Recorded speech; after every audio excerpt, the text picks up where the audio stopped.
Sangha with great virtue, out of compassion, for the sake of this assembly and all living beings. Please turn the wonderful Dharma wheel to teach us how to leave suffering, attain bliss and birth and death, and quickly realize non-birth.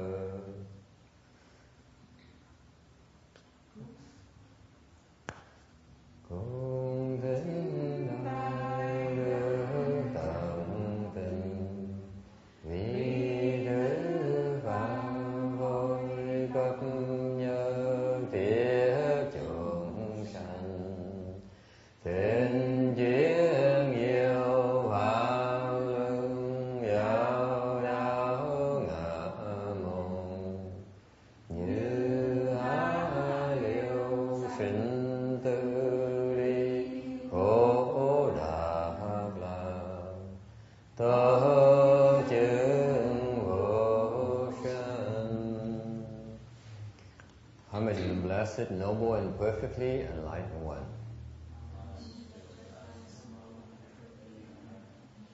Namo Saranto Sucedo Ye Allahu Di San Miao Samputo Sie.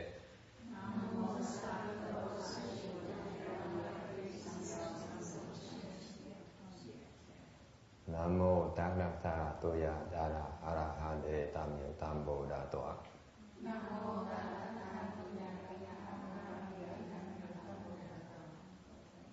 The unsurpassed, deep, profound, subtle, wonderful Dharma. 100,000 million aeons is difficult to encounter.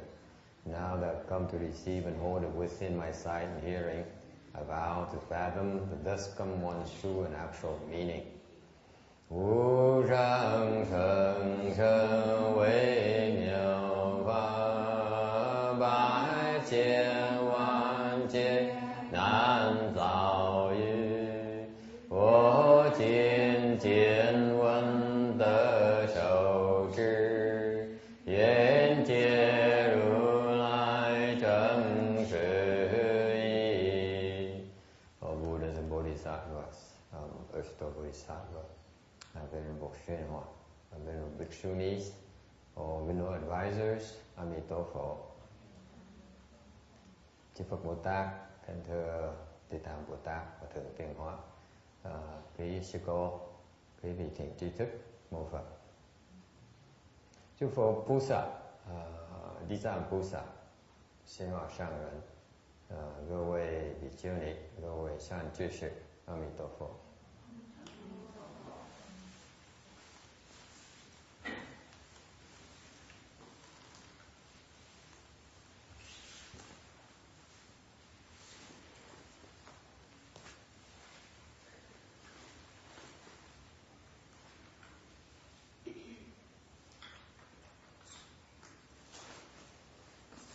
We got to the middle of our 14. Đây là ngay giữa đường của cái Phật thất của mình. Where does it hurt? Đau chỗ nào? Hey, Ru Ching, where does it hurt? What did you say? Where does it hurt?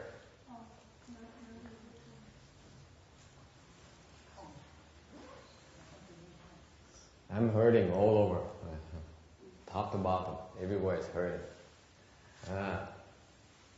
Tôi thì cái thân tôi nó đau hay nó ẩm cả thân luôn. Any comments, suggestions, or observations? Có ai có ý kiến gì? Có cái muốn nói gì không? Now is the time. Yes. The weather yesterday and today is a lot different. How is it different? Yesterday was like very windy and Cold. you just feel like the atmosphere is more in, so to speak. And today is just nothing. Nói là cái thời tiết nó đổi. Ngày hôm qua thì lạnh với là gió nó thổi nhiều. Ngày hôm nay tự nhiên nó ấm hơn,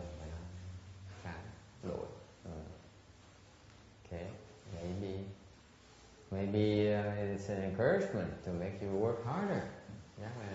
Chắc là tại họ thấy mình tu cực khổ quá mà Long Thượng Bác họ Long Thượng hộ Pháp họ thấy tội nghiệp thôi để cho họ ấm hơn tí xíu ngày hôm nay.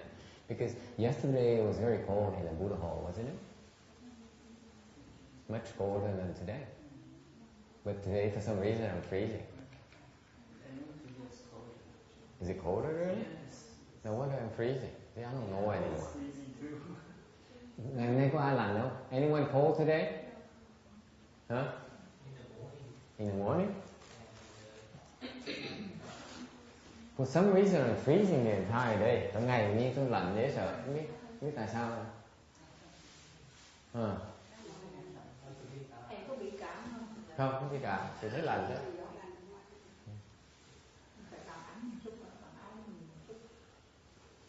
Ngày em cũng mặc cái áo này mà. Đâu có đổi đâu.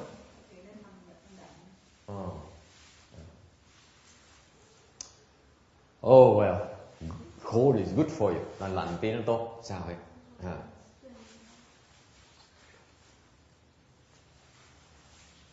Mà đâu có bệnh được. Tại mấy sư cô chưa làm được là chưa có thể bệnh được. I cannot get sick yet because the bhikshunis can't do the chi, the po chi. Tập ra lẽ để thầy bệnh bữa nào thầy do thầy cáo bệnh bữa. Okay. Any other comments? Questions? Yeah.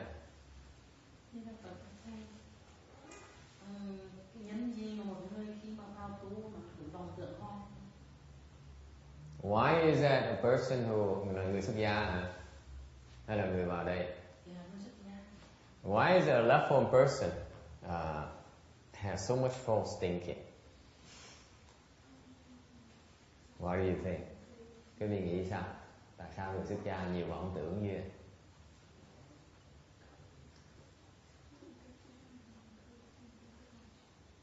Well, what do you think? You're only humans. Mình toàn là người hết. Là phải vọng tưởng. Don't you think that animals also false think? Ghosts, don't they false think? Why do you pick on humans? I don't know, because I'm false thinking more and more every day.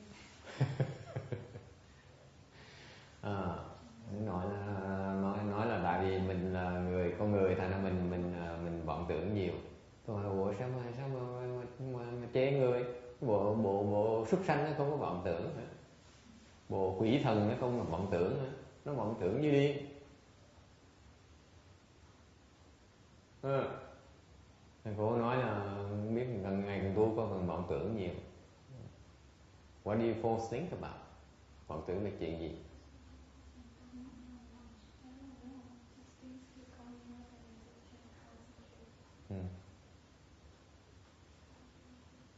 Yeah.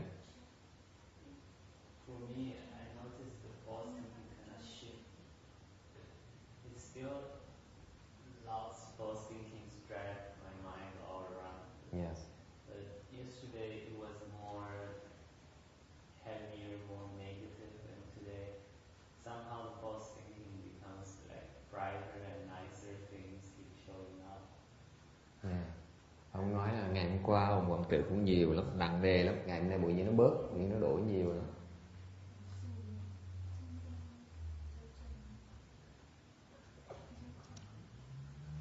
The point here is that cultivation enables you to see the nature of your mind at work.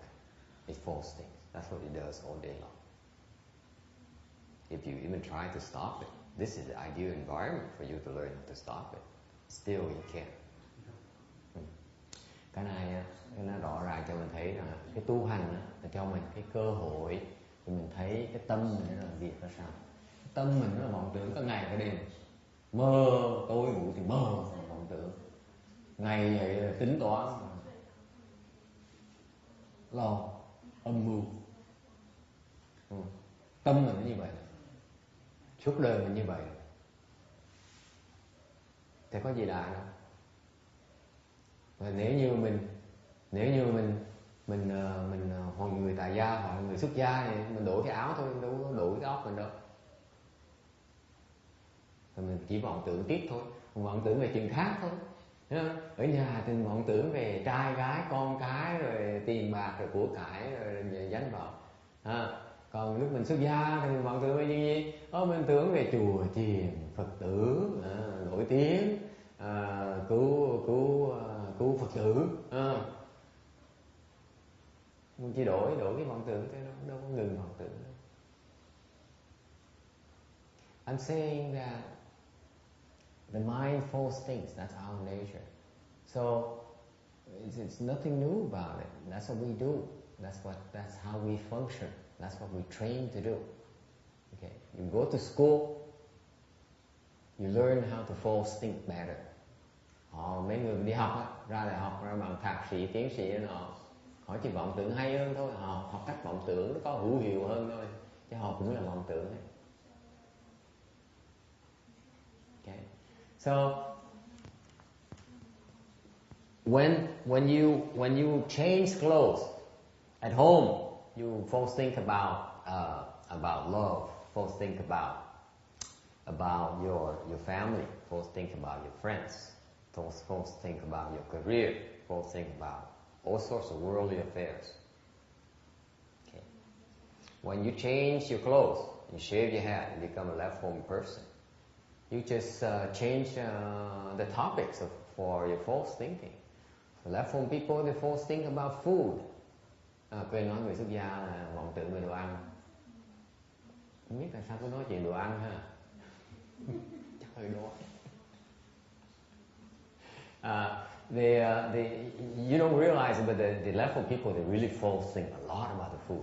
Quý vị có biết không? Những người xuất gia vọng tưởng về chuyện đồ ăn nhiều. Quý vị có đồng ý gì đó không? Chưa có đồng ý không? Không đồng ý. Con nghe vọng tưởng đồ ăn không?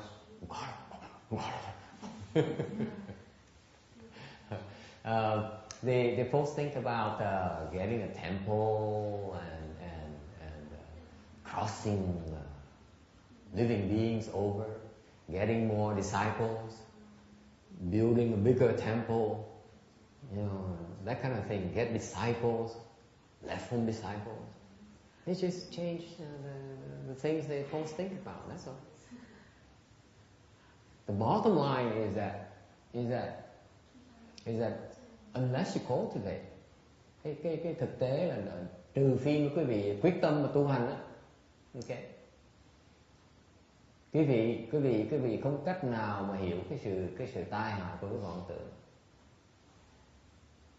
There's no way for you to understand, to see that your mind is spinning all day long. Cái tâm mình nó chạy tung tăng cả ngày. Mình phí sức không thể tưởng được. You're wasting your energy. For what? On what things? Mình phí cái sức mình để làm cái chuyện gì? Tôi hỏi quý vị, mình vọng tưởng về, hỏi quý vị người xuất gia vọng tưởng về sư cô vọng tưởng về gì?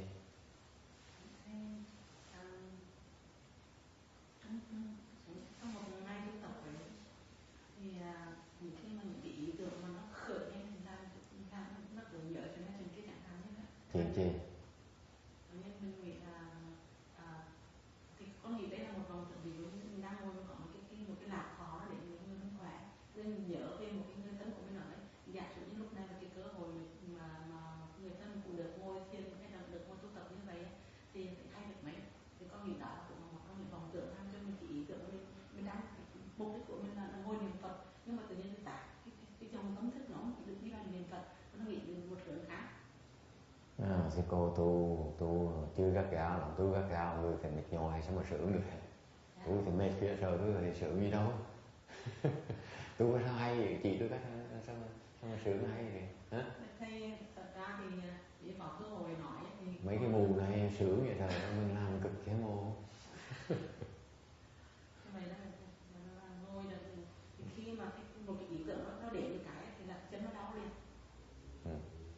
Vì khi mà cái dòng tâm thức nó lạc hướng là bắt đầu cảm khó đó nó xuất hiện. She says she sits there and she cultivates and she enjoys the bliss from this entering samadhi. She enters samadhi, she goes in and out samadhis frequently during the day. Both of them. And when she does that, she enjoys the bliss from samadhi. It feels so good. Okay? It feels even better than someone pampering you or someone flattering you, saying you, my girl, you are the love of my life. Right? I mean that's what women want, right? Cái gì đàn bà, cái gì phụ nữ biết không? Không phải là chàng như là cái lạc này nó còn sướng hơn là chàng với cái phụ nữ là thích mấy đàn ông là tôn sùng mình, nuông chiều mình, nói mình là em là cuộc đời của anh, em là cái thế giới của anh, phải không bác thân hương? cười thích quá. Thế là tuổi trẻ thôi chứ bây giờ mình già rồi mình không có không còn nữa hả? Không còn mấy suy nghĩ mấy cái chuyện này đó thì mình với nhau. Tại vì chỉ gặp ông sồn ông tới ông cua đó nha. Mấy ông Mỹ ông tới ông cua cũng khéo lắm, ông thấy sao mà em làm ảnh sung sướng quá. Thấy em lòng lại nó lên. Now, all those feelings, all those emotions you experience in your daily life, in good moments, if you will, pale in comparison to the bliss you experience in samadhi. So, but the problem she has is that she experiences bliss and then she false thinks about her relative. She said, okay, I wish my relative would have the chance to cultivate like this and enjoy this thing here, because it's not only bliss. Because when you experience that kind of bliss, when you enter samadhi, you heal yourself, you become healthier. Cái thực tế là khi mình nhập định, mình được cái lạc đó, thì cái chuyện khác mà chỉ vì không biết là khi mình nhập định như vậy, mình nhập định nữa, mình đang tự chữa những cái bệnh hoạn của mình. Phải nhập định mới chữa được, không cần ai chữa cho mình ấy.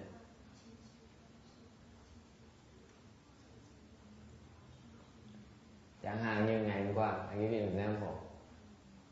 Ngày hôm qua, cái ông ngồi sau sau lưng tôi, ông nói là thầy ơi thầy, con tu vài ngày với thầy, bây giờ mấy ngày nó ở ngày ở đêm, nó ăn bạ của mình, nó tu gắt gao như vậy, xong nó than nó nói, rồi thầy cái ngực con vậy nó tức, nó đau vậy sợ.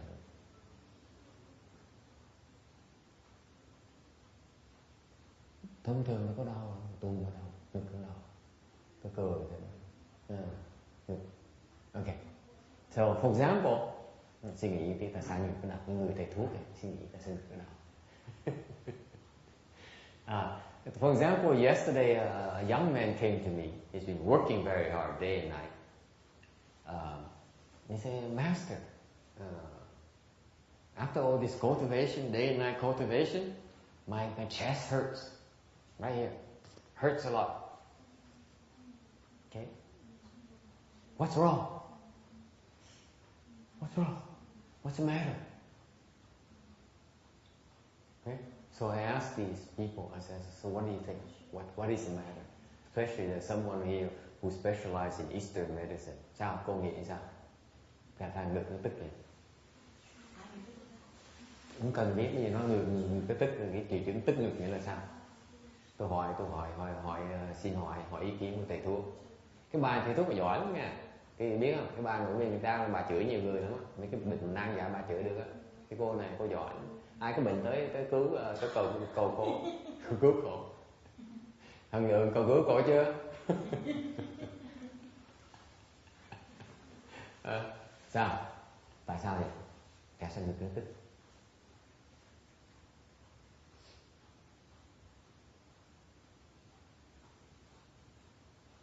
Các thuốc uống hết cái gì?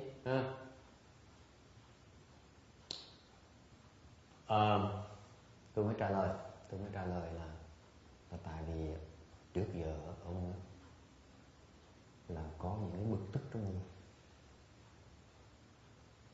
mà nó dồn lại trong người, bực tức mà không diễn tả ra được, thành nó tức, nó dồn trong ngực mình, nó đang cái tức giận, cái lửa giận đó nó tạo cái tai hại trong ngực mình, nó phá, nó ở trong ngực mình. Thành bây giờ cái chỗ đó là cái chỗ nó đang bình ổn. Thành bây giờ tu cái khí nó thông á, nó tới, nó tát mấy người kia, nó quýnh mấy người kia, thành mấy người kia nó chọi lại ai nó mới đau, hiểu không? So I said, you have a lot of pent up frustrations and angers all your life, and you can't express it. You internalize it, and that's why you internalize in your chest. Remember the expression, get things off your chest? There's a lot of wisdom in there, really. So with all these pent up frustrations, that's where all the damage is done right here in the chest. You guys don't realize that you nurture all these angry thoughts, all these frustrations. That's what you do to yourself. You're damaging your certain body parts of yours. And now through cultivation, through hard work, now his chi is so strong, and now it's beginning to unblock those blockages. That's why it hurts.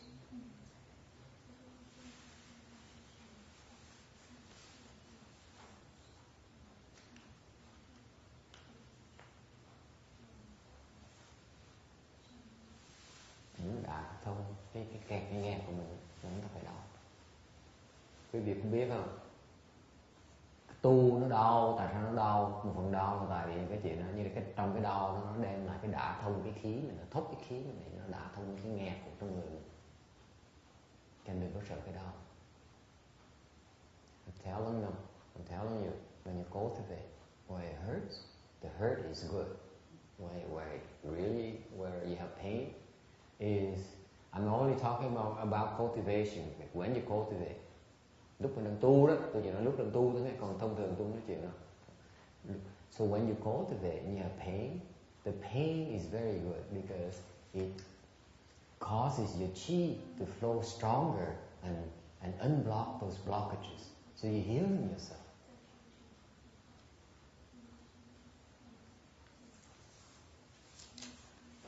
All right? Any questions? Yeah.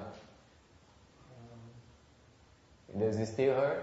No. What? That's fast.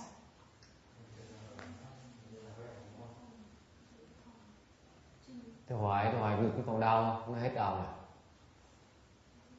Người ta mà không biết á, ta thấy đau một cái ta sợ là ta ngừng, ta không tu nữa. Thầy nói như thầy nói, nó đau rồi thôi mình duỗi chân ra đấy mà. Thì nó hết đau thôi mình có xếp chân lại. Dốt dễ sợ, không biết dạy tầm bậy. Nó không biết liền đâu, dạy như là gì người ta làm.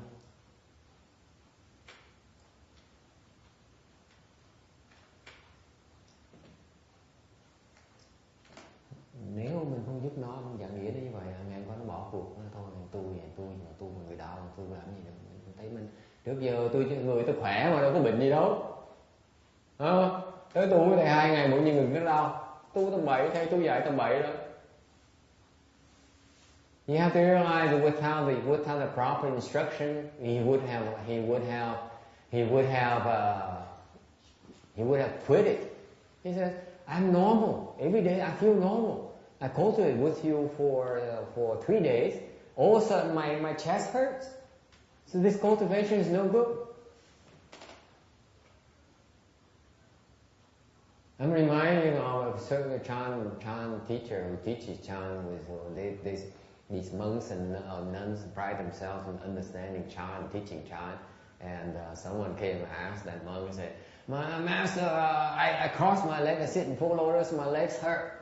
What do I do to stop the hurt?" You know what she was told? She said, if she was told, if it hurts, unbuckle your legs.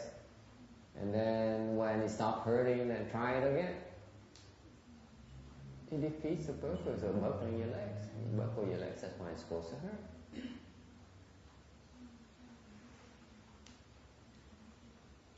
You don't know. Okay, we all look the same. Quý vị không thể nào phân biệt được hết á. chúng tôi mấy người xuất gia ai cũng giống nhau hết á. Có người có dòng có họ sang trọng, có người có dòng có họ nghèo nàn như tụi tôi. Tôi vô danh địa tốt nghèo nàn, không có thầy, không có tí, không có gì hết á. Nói tầm bậy thôi, chưa muốn nói tầm bậy thôi, để người ta bỗng nhiên nghĩ là mình giỏi thôi, mình xạo thôi, bịt người ta. Còn mấy người mà có dòng phái, có tông phái người ta giỏi này nọ thì người ta nói mình phải tin chứ, đúng không? Khổ lắm. Tu quý vị đâu có thấy được, phải làm mới thấy được, không nói. Okay. All right. Anything else? Thì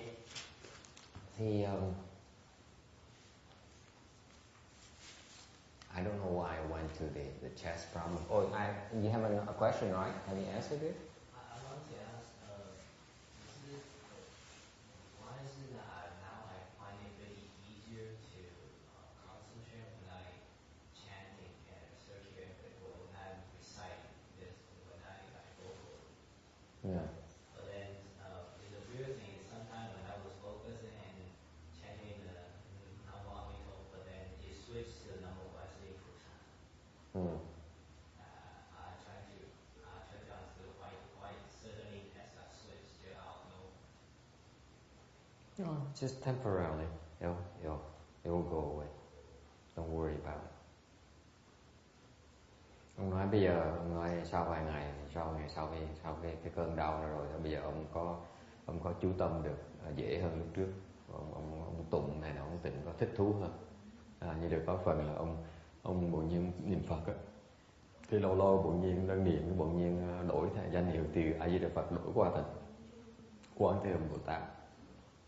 Thì nó làm sao? Cái đó là từ từ nó sẽ đổi, không phải vậy. Cái đó không có gì tai hại hết. You should teach your wife how to concentrate. Tại vì ông là biết chú tâm được rồi, tôi nói nên dạy vợ chú tâm đi, phương pháp để chú tâm.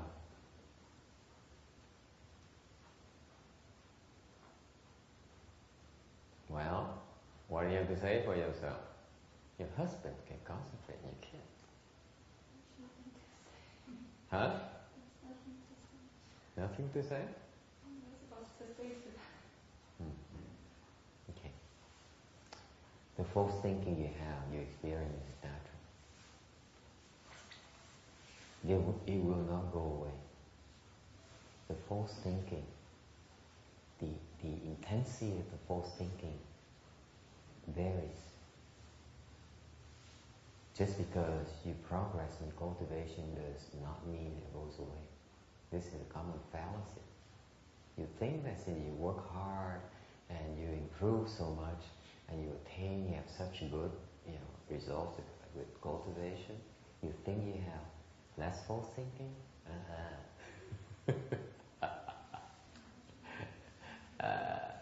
Yeah. There was when someone tells me something, it takes a very long time for it to get out. Yeah. That's why garbage is very tough to dump it. That's why we're not supposed to talk. Don't get distracted. Right now you're so sensitive that whatever garbage to dump in your backyard, you keep it for a long time. Yeah, what do you want?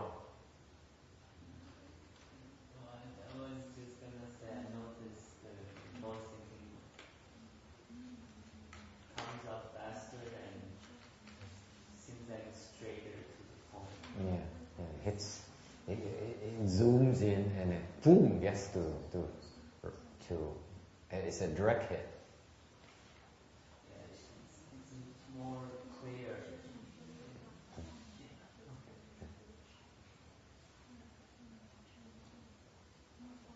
Cái vọng tưởng á, càng tu á, càng cao không có nghĩa là vọng tưởng càng ngày nó càng ít. Thì có biết không? Cái đó là một cái hiểu lầm, cái hiểu lầm người ta tu người ta không biết. Tưởng ta tu trình độ càng ngày càng cao, càng ít vọng tưởng, tết mà rốc.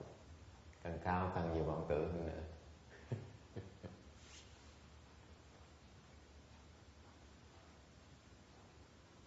Rồi qua cái ải nó rồi nó mới bắt đầu bớt vọng tưởng, còn lúc còn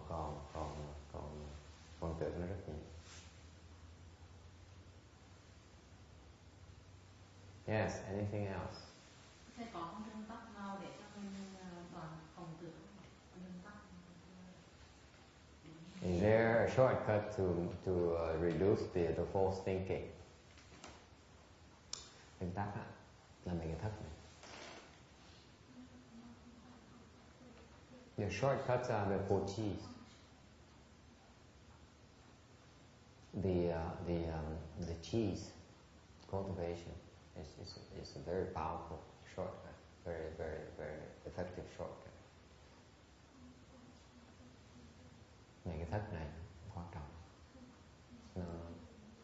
nó giúp mình rất là lớn.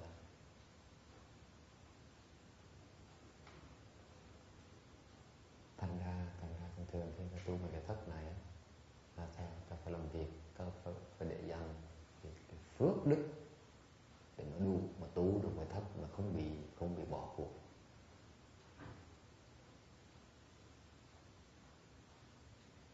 Tại vì tu cái thất xong lượng không được tưởng. Những cái thất rất là đặc biệt. The shortcut is these cheese, because these cheese are very special dharma where you will obtain great benefits, a lot more than you can imagine. And that's why these cheese are very hard to come by, and they're very hard to participate and finish. Because typically for us cultivators, we need to save up a lot of blessings for us to be able to finish the chi. It's a lot of blessings. Okay. Anything else? Yeah. Is it possible for a person when they very concentrate going to samadhi when they're walking or doing anything? Yes. If they really concentrate. Yes. Mình khi mình có thể nhập định, khi mình chú tâm mà mình tu hành là mình nhập định. Như lúc mình đi diệu nhập định được không, hay là mình làm cái gì mình nhập định được không? Tôi nói được chứ. Bất cứ làm gì cũng nhập định được hết. This is a misconception I used to have as well. I thought that entering samadhi requires me to sit down. You can enter samadhi in everything you do. Trước tôi từng lầm đó, trước tôi tưởng rằng tại không ai nói tôi là mấy sách gì nói tôi mấy định nọ là phải ngồi luyện thiền, phải xếp bằng này nọ, tưởng là phải cần tu luyện phải xếp bằng mới nhập định được. Sau tôi mới hiểu rằng là cái nhập định là bất cứ mình làm gì đều có thể nhập định được. Bất cứ cái gì làm. Đang nấu ăn nhập định cũng được.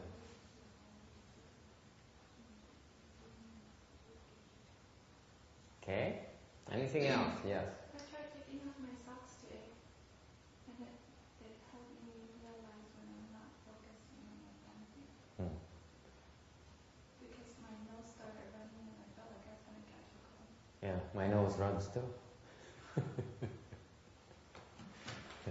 That's part of the process. The nose runs because you false think. And you cold, that kind of thing. But unless you know about it, unless unless you see these symptoms, then you won't know. You wear these socks and this shield you from these facts. Cô này cô nói ngày hôm nay cô thử, tối hôm qua thầy nói là tôi nói là không có mang vớ. Có cái lời cô không mang vớ, cái này cô không thử, cô thử không mang vớ một cái nước bụi nó chảy. Tôi nói cái mũi tôi cũng chảy cả ngày đúng sao đó. mũi nó chảy tại vì nếu mũi nó chảy là tại vì mình đang vọng tưởng nó chảy. Nhưng nếu như mình mang cái tất á, mình đâu có biết là mình đâu có để ý mình đang vọng tưởng. Thành cái không mang vớ nó có cái lợi đó, cũng chừng đó thôi. Mình mang vớ thì mình vọng tưởng mình để ý, còn không mang vớ thì mình vọng tưởng mình biết. Alright, anything else? Did I answer your question? Yes, but I have many questions, but I think I should stop. No, that's all right. It's time to ask questions. Unless you know, this is the advantage.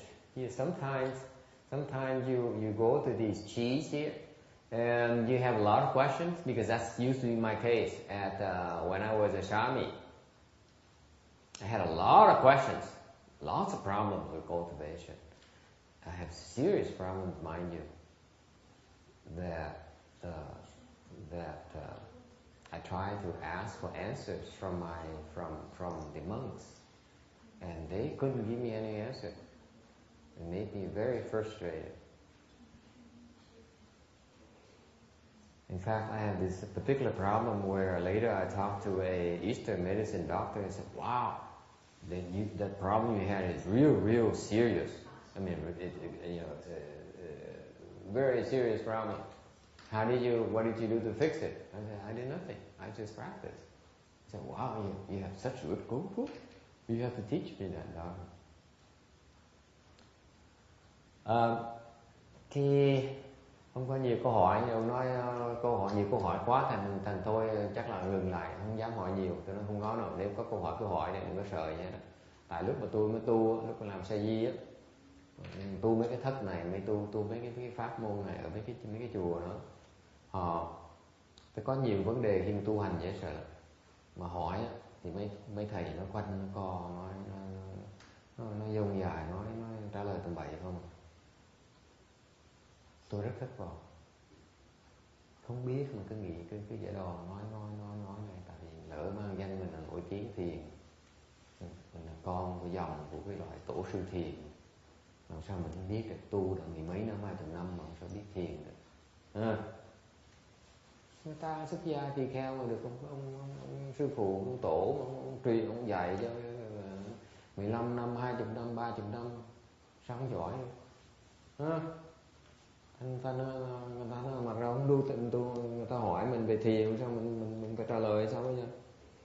Thành ra nhất là tôi có một cái vấn đề rất một cái triệu chứng rất là nặng.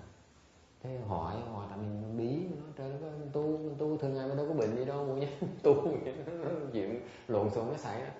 Nó hỏi gì bây giờ cái triệu chứng như vậy làm sao mình sửa nó bây giờ. Không ai trả lời được hết. Điên không? Đại khái mà có những triệu chứng nó nặng như vậy, sau này tôi biết là hỏi nói với một cái người thầy thuốc ta đó, ông mới nói trời, cái bệnh đó là bệnh nặng dễ sợ, bệnh rất là nguy hiểm, làm sao mà thầy chữa được, thầy uống thuốc gì, thầy làm gì mà thầy chữa được. Tôi nói không, tôi không có làm, tôi uống thuốc tôi không làm nhé, tôi chỉ tu thôi, tôi chỉ thiền thôi. Nói không nói cái pháp môn thầy luyện pháp môn ra hay dữ vậy, chỉ tôi chứ.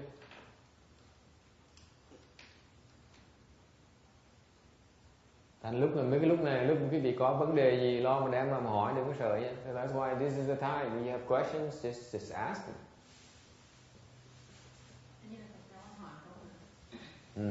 Hay giống như có những cái cảm thọ trong khi mà ngồi tu luyện như vậy, có hôm nay thì nó có cảm thọ rất là khỏe. Ngày mai khi ngồi cũng trong khó một cảm thọ như vậy thì nó không để được. Ai phải vòng tường chứ. Cảm thọ tốt đó, tại mình nhập định mình tốt như vậy, mình thấy sướng. Còn nếu như mà mình ngồi đó mình nhớ cái sướng là xong mình ngồi mình luyện phải mình cố gắng định lấy cái cảm thọ mình lại nữa, thì cái đó là vòng tường, sao mình nhập định được.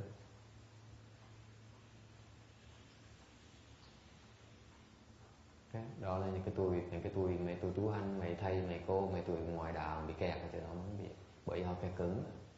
Họ tu được cái trình độ nó một cái rồi á, nó ngồi lên tu rồi, trời, tôi tu giỏi vậy sao, tôi tu một cái tôi sướng. Nhất cái tuổi đạo giáo nó khoe lắm, nó ra nói, con biết không, tôi luyện hả, Tôi ngồi tôi luyện tôi sướng không thể tưởng được, tôi nó khỏe không thể tưởng được. Thành mỗi lần luyện là tôi được sướng như vậy, tôi được khỏe như vậy. Thôi, nó kẹt cứng một chỗ, tai hại không thể tưởng, không được vọng tưởng, không được đòi. Nó tới rồi nó đi thôi, nó đòi gì. Giống như vợ chồng mình nhá, nó tới rồi nó tới, xong nó đi thôi, hơi sự mà lo.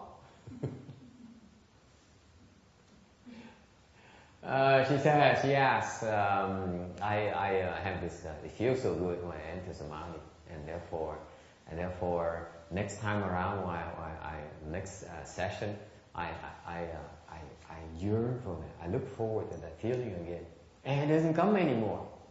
So of course not. You feel good because you enter samadhi. You feel the bliss from samadhi. And then you get attached to that, so you false think about it, you anticipate it. It's a false thought. When you false think about it, you cannot enter samadhi anymore. That's why you no longer have the feeling. Okay? So, it's very common of cultivators. Monks and nuns who cultivate, especially the externalists.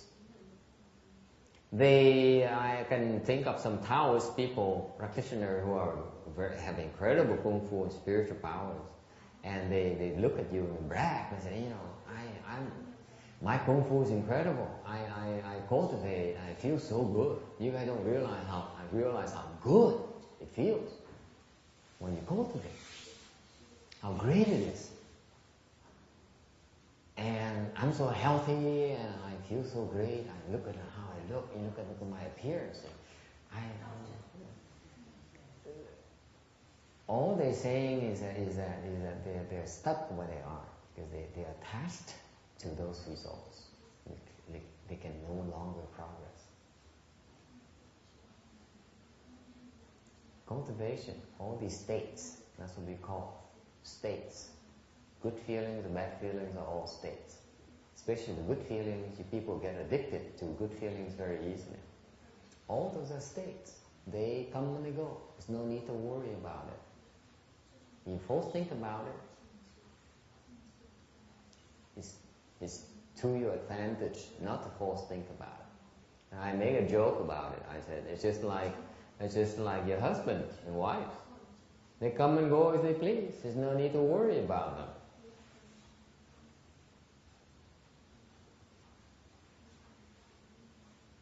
Okay, any other questions? Thầy con ví dụ như tập đi sao mà con yếu sao mà một cái tiếng động nhỏ nó thoáng quá là làm cho mình bị giật mình, là cứ có một tiếng động nó đang làm bị giật mình, là mình yếu lắm. Không phải yếu, ta đi cái định lực nó phải biết rút vào trống, và điện thoại nó chạy ra ngoài.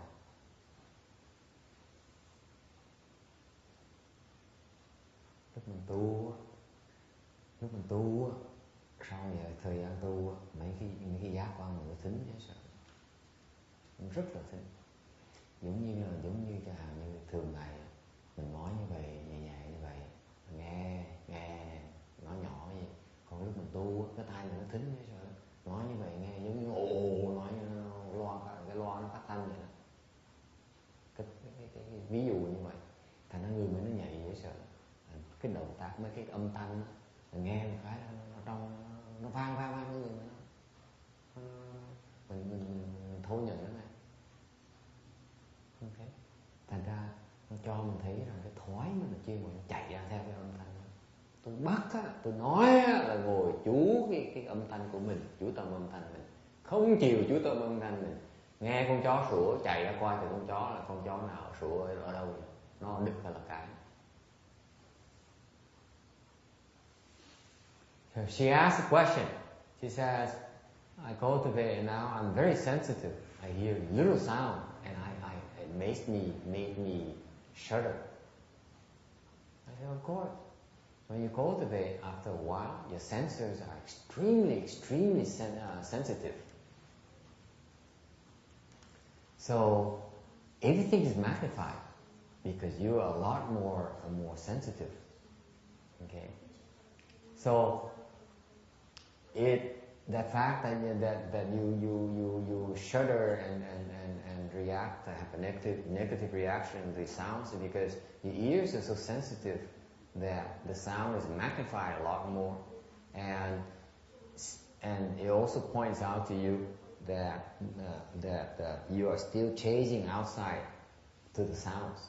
You hear the dog bark, and you go outside and say, okay, that's on the right hand side in Buddha Hall. I wonder if it's the same dog that our neighbor has. It sounds like him, probably a male dog with a white tail. Okay. You keep on chasing to the outside. Whereas my instruction is very clear. I said, during this 4G here, I'd like you to return the hearing to inside, ignore the outside. Okay. Mấy cái đó phải hỏi, thành thực hỏi như vậy tôi mới trả lời, tôi mới giúp được. Còn nó hòm giấu nó là nói con nó con nó con họ thì không cách nào mà được giải quyết vấn đề. Nó thẳng ra mới biết được là mình có những cái tạp tục nó trật mà mình không biết. Mình quen trước khi mình làm mình quen rồi. Đó. Cứ nghĩ là không sao đâu, cái chuyện nó không quan trọng đâu, hỏi anh chi để ông làm thiền. Đó. Cái gì mà thắc mắc phải hỏi. I'm saying that you have to be direct. Cái tu quan trọng chứ phải có cái trực tâm.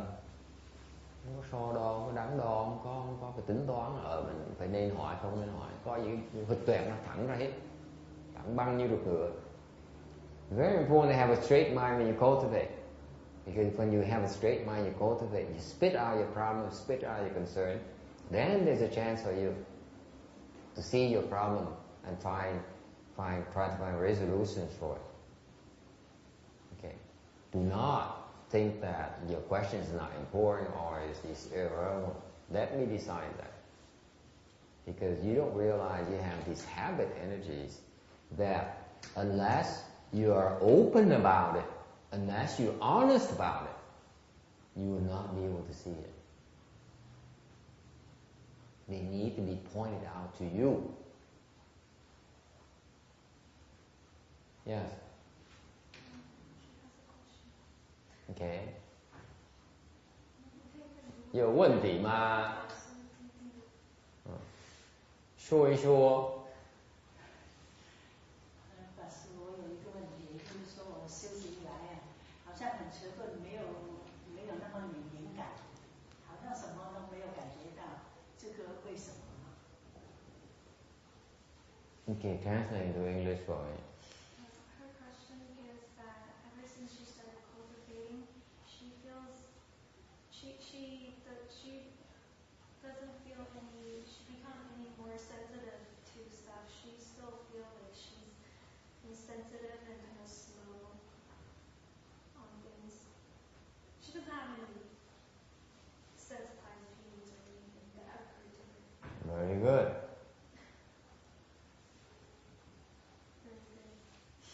Very good. That's a good thing. Why do you think? Tại sao không có cảm giác như vậy?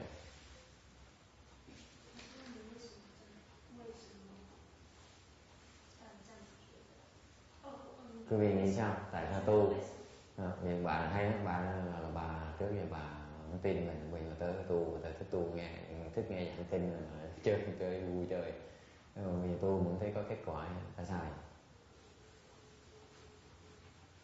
Why is that? Anyone knows? Is it because if there's a response, that means there's something wrong? That's why there's a response. Not work hard enough.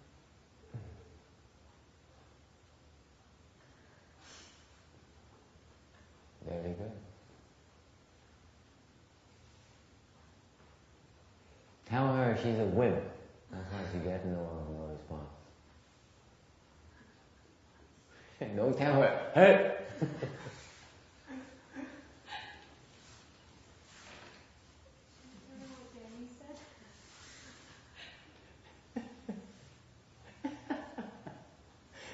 I know she does not understand wimp, that's why I use the word.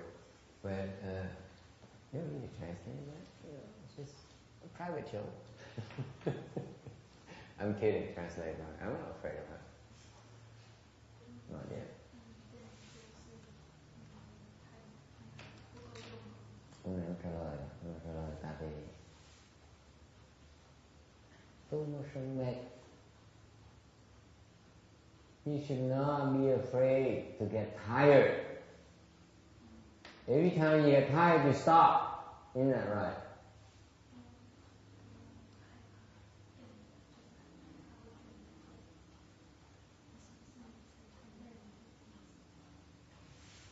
Thôi.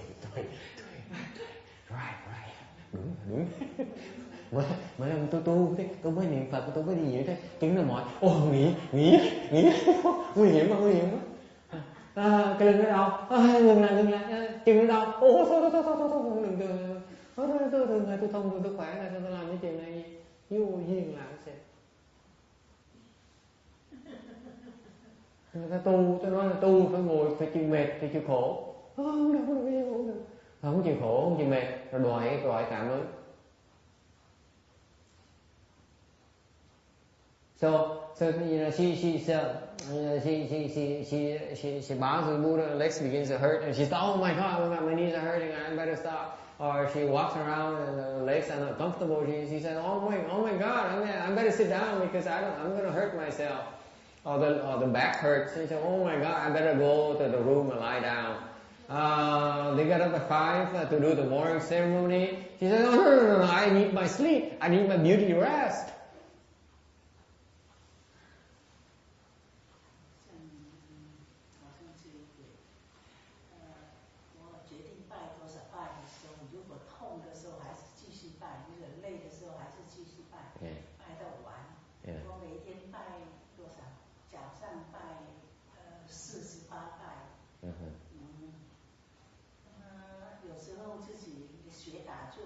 你试一试拜100拜，所以是40拜，拜100拜，300拜，500拜。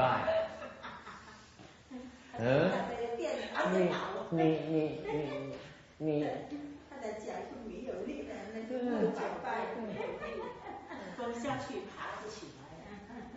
因为我去年睡医院3个多月，这个脚不能站，连站都不能站，现在算是很好了。你看恒亮法师she didn't cultivate when she has a chance. Now her legs are hurting. Now she can't bow anymore. She can't cultivate anymore. Be careful.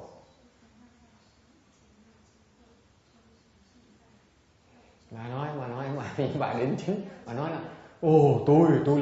tôi lạy Phật nhiều lắm. Một lần tôi lạy 48 cái lạy luôn. Lúc mà tôi chóng mà tôi đứng dậy không nổi luôn. Nó nói sao lại 48, lại 100 lại sao 48? Nó đòi 48 nó đòi cảm ứng ngay lập tức. Mới cái 48 cái mà đòi cảm ứng này. Trời đất ơi. Tôi nói nhất cảm ứng phải đòi 300 cái lại, 100 cái lại, 300 cái lại, xong rồi 500 cái lại. You know, you go to the city TV and bow those repentances, like the 10,000 Buddha repentance. Every day they bow at least 500 times. Okay. Biết tới vàng Phật thành mà tu mà cái vàng Phật thức đó, mỗi ngày họ tận họ lại ít nhất là 500 cái lại, ít nhất là 500 cái. My friend, she does 1,000 full prostration every day for years. I think she's in her like mid-50s. 大礼拜 full prostration. Tibetan prostration, right? Right. 大礼拜. Cái bà nó có cái cô này có người bạn 50 tuổi. Một ngày người bà 50 tuổi đó lại 1.000 cái lại làm theo kiểu Tây Tạng, lại đứng lại xuống đất luôn, chuỗi ta nằm gạt cái đất, sắp rạc cái đất. Dễ sợ lắm. Người ta lại như vậy. Ruchi, you try.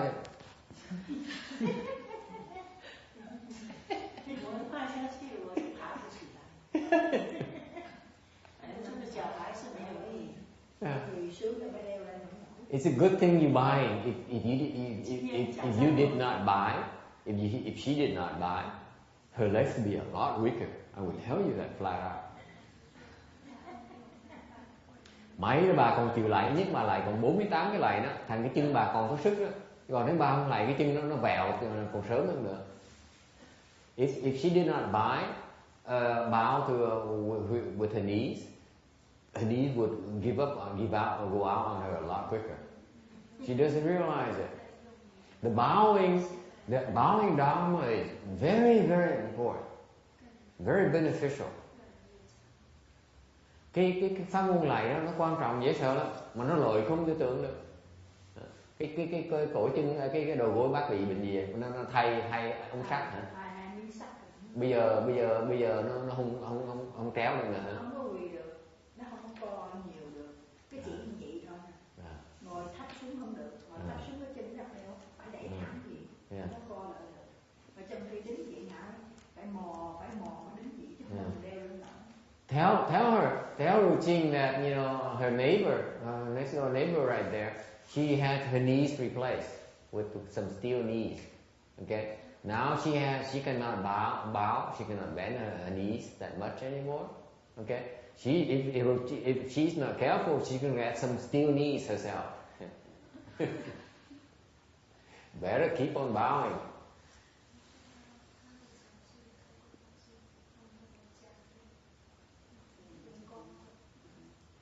Now, Ruchi, let me tell you, since you're here, you have the misfortune of showing up today, so I will not waste your time here. Let me tell you. Okay, you are a wimp.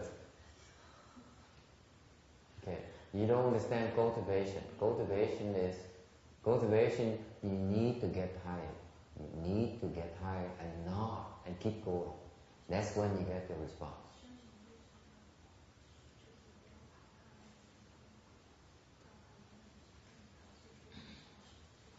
You must get tired. You must hurt. Cái tu hành á là mình phải khổ, mình phải đau, mình phải cực mới có được cảm ứng cái gì. Đừng có tưởng cái chùa cúng với Phật ba cái hương, cúng như khoảng một tháng 3 cái hương, xong rồi mình trở về mình được cảm ứng. Vừa phải thôi. All these people go. You guys go to the temple and go to. You have a problem. You go to the temple and offer 3 sticks of incense and one Shijin Pusa. Please help me. And then you do that and say, how come I don't get a response? Okay. You may get a response, but the way for you to control the response, getting a response, is by working hard, by cultivating. When you cultivate, I can assure you will get a response. Họ không biết, người thường họ không biết. Họ muốn cảm ứng, đừng có nghĩ là tới mình xin xỏ là hên lâu hên được một lần thôi. Okay? Thế còn muốn thiệt sự muốn được cảm ứng, mình phải tu, mình phải cực khổ, mình phải chịu đau, mà không bỏ cuộc. Thì như vậy á, tôi cam đoan quý vị sẽ được cảm ứng.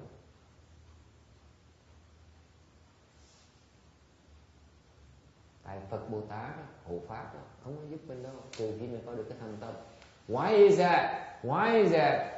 that you must go through the hardship and the suffering and the pain and the tightness and the trial and tribulation, the cultivation before you get a response? Why is that?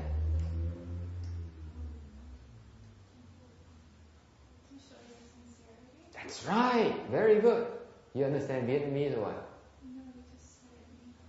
No, you just said it in English. No, I just said it in... Did I say Vietnamese? You asked in English. Huh? You asked in English. Yeah, but I explained in Vietnamese. Are you sure?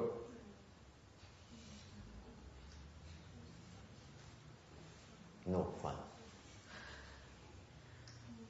I hate it when I ask tough questions and someone finds the answer before I say it. You cannot. The hard work the pain and the suffering and not giving up is a proof of your sincerity.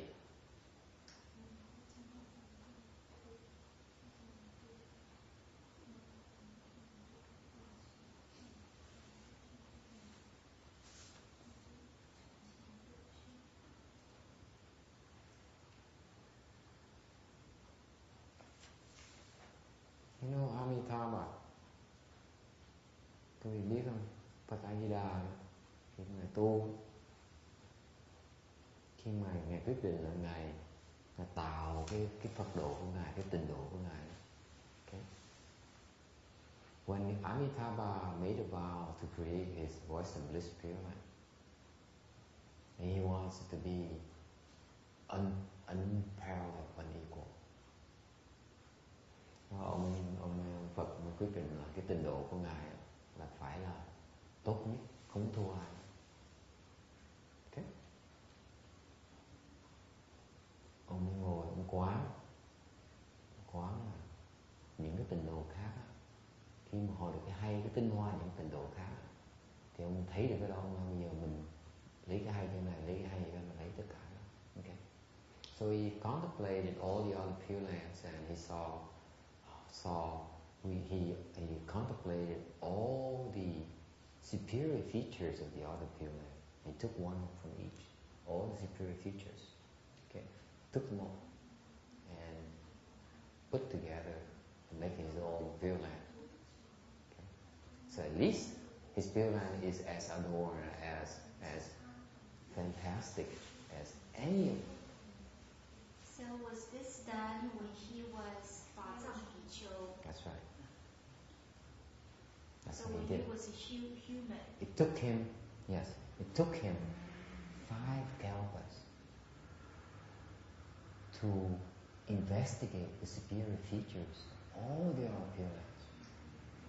Okay? Vì nghe kỹ này, lúc mà ông tỳ kheo, ông pháp tạng tỳ kheo này mà tu trước khi ngài thành A Di Đà Phật á, ngài bỏ ra 5 kiếp để mà quán thôi đó, chỉ quán á là 5 kiếp để cho thấy hết tất cả những tịnh độ khác, 200 cái tỷ tịnh độ khác. He contemplated 200 billion other Buddha lands. So he said, okay, this is their superior features of each Buddha land. So this was done not only when he was Fazang Pichu, but also many lifetimes of reincarnation that he accomplished with all the research he did. I think, I'm not sure about that. I think it's one lifetime. So when he was Fazang Pichu, Yeah. okay. He has a chance because once you die, you cannot remember. You cannot pick it up where you left off. Oh, so earlier when you meant the 5 kalpas of all the Buddha, so it wasn't he reincarnated during that time. No. It was when that was Before he did anything, he did contemplate all the other Buddha lands, all the other 200 billion other Buddha lands. Okay? Okay. And it took him 5 kalpas just to contemplate it. Nó khổ dễ sợ lắm.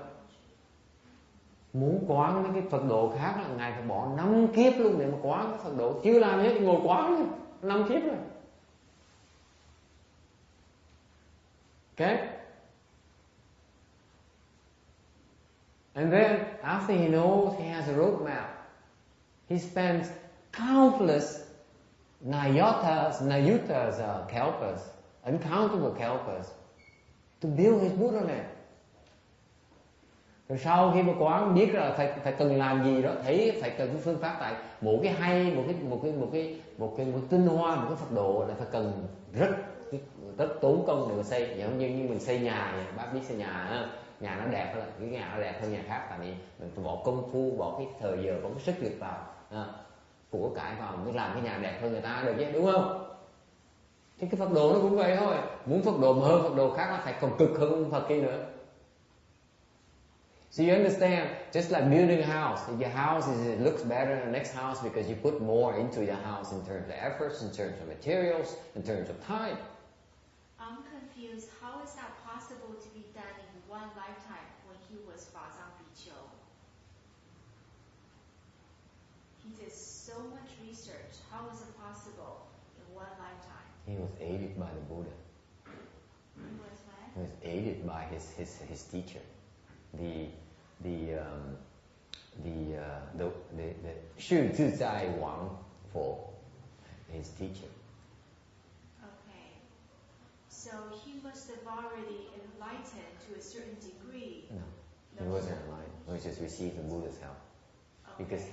Because when your vows are that vast and you're sincere about it, because when he realizes he wants to have a Pure Land and it's so difficult, and so he asked the Buddha, he said, it seems like an endless task to build these Buddha lands. How can I possibly succeed? The Buddha said, just like you try to dry up the ocean with a bucket.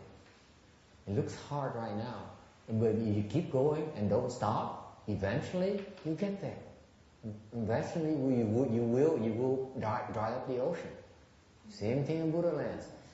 It's a matter of keep on doing it and not stopping, not giving up.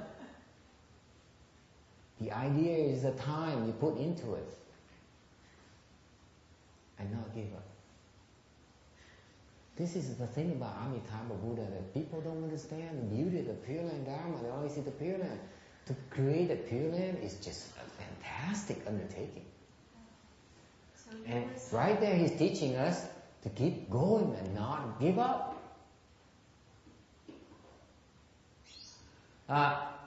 Phải hiểu cái pháp tịnh độ, cái vị nghe pháp tịnh độ toàn là nghĩ cái lo tham rồi là tu về tịnh độ, con cũng thấy rằng cái pháp tịnh độ, con hiểu rằng cái pháp A Di Đà Phật cũng dạy những cái pháp rất là hay.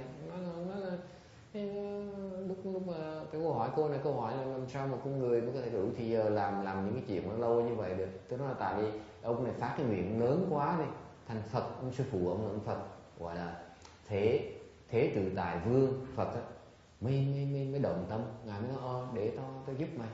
Thì ông Phật mới giúp ông này quán mấy Phật đồ khác, kể mấy Phật đồ khác, cho biết mấy Phật đồ nó như vậy đó, Phật đồ nó hay như vậy, 200 tỷ cái Phật đồ nó rất là hay. Thành con vì con quán mấy Phật đồ cái Phật cũng vậy. Thành ông Pháp Tạng Tỳ Kheo nó nói trời đất ơi, sao mà nhiều Phật độ như vậy, Trang cũng giống như là tác biển cho nó cạn với một cái gáo mà chừng nào tác nó xong.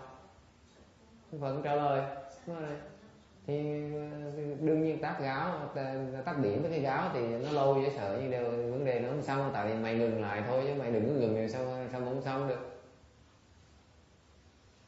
Mày bỏ cuộc chứ, phải không? Thì xây cái Phật độ cũng như vậy thôi. Mày tiếp tục xây từ từ nó sẽ thành, với thời gian nó sẽ thành. Pháp nó hay vậy đó. Ngài như là Phật dạy đó mình đó, trước khi ngài thành Phật đó, muốn được cái thành công lớn đó như là phải biết, không nên ngừng. You see that routine? The Amitabha Buddha's message to us is that to build his Buddha land is just an incredible undertaking. He got it done because he did not stop.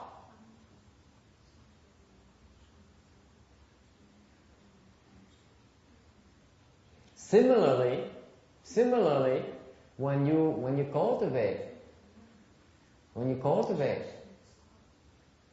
and you have the fortune to join a Dharma assembly like this, then the objective is just to follow along and not quit. Whatever everyone else is doing, I do.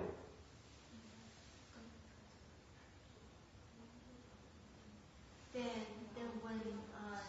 when others made this statement comparing the Pure Land versus the Medicine Buddha's Pure Land, they made a statement saying that the ultimate bliss Pure Land itself, since it's really hard to go, but then if it compares with Medicine Buddha Pure Land is even more difficult to to go and to achieve that status.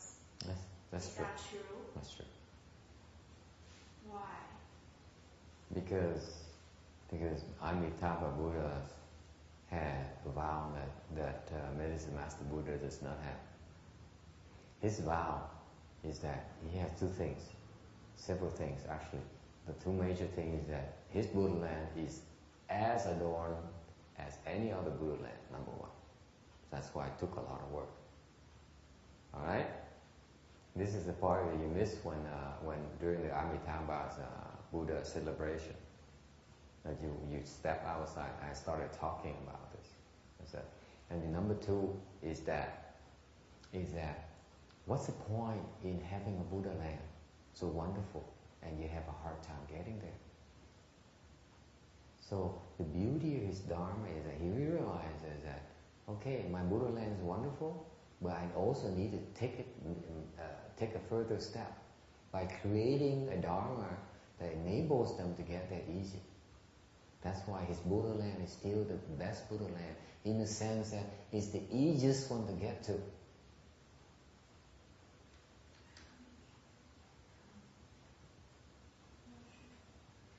Cái phần mà tôi hỏi cô này hỏi là cái phần mà lúc mà vía A Di Đà Phật rồi tôi giảng cái phần đó, tại vì cô hỏi là cái chàng như mà cái Tây Phương Cực Lạc khó tới như vậy thì cái dược sư Phật Cực Lạc thì nó cũng trang nghiêm như Tây Phương Cực Lạc, mà nó còn khó, nó còn chắc nó còn khó tới hơn nữa, nó đúng. Tại sao vậy? Tại cái này cái phần mà mình giảng lúc mà cái vía A Di Đà Phật đó, tôi nói là cái ngài A Di Đà khi mà tạo cái gọi Tây Phương Cực Lạc là tạo một cái trình độ mà nó trang nghiêm nhất, không có cái nào hơn hết, không thua ai hết đó. Nhưng điều ngài còn hiểu cái chuyện khác là quan trọng, rất quan trọng nữa. Ngài hiểu rằng nếu cái trình độ nó tốt như vậy mà người ta không tới được thì cái trình độ nó chả có lợi gì hết. Là ngài phát cái nguyện, ngài tạo một cái pháp để giúp mình vãng sanh được tới cõi ngài dễ hơn. Bởi vậy với tất cả những trình độ thì cái trình độ Tây Phương Cực Lạc là không thua ai mà còn dễ tới nhất.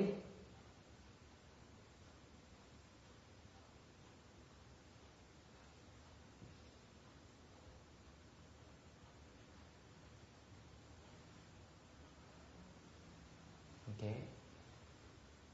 This is why all the big bodhisattvas, mahasattvas, they all made a vow to be reborn in Western Bliss Spirit Land, to tell us that it's the best place, even for bodhisattvas. Bởi vậy, những cái ngài Đại Bồ Tát, Ma Ha Tát đều phát nguyện là vãng sanh Tây Phương Cực Lạc. Tại sao? Để dạy cho mình, để nhắc cho mình rằng ngay Bồ Tát nữa cũng tin rằng, cũng hiểu rằng, cũng biết rằng cái Tây Phương Cực Lạc là cái chỗ tốt nhất cho họ. Ngay Bồ Tát cũng biết.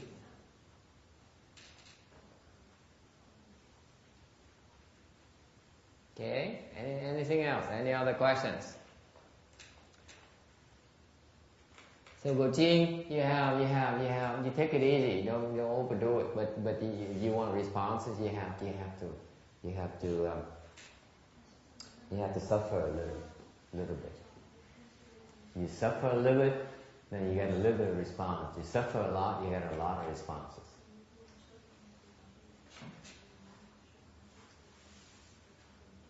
Kinh Tụng mà.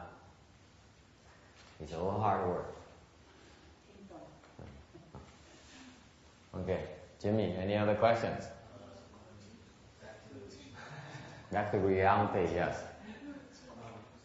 Is it considered helpful that now I'm able to conscious so intensely when I decide that I can feel qi coming out everywhere? Is the qi helpful on me? And I should not make me flow or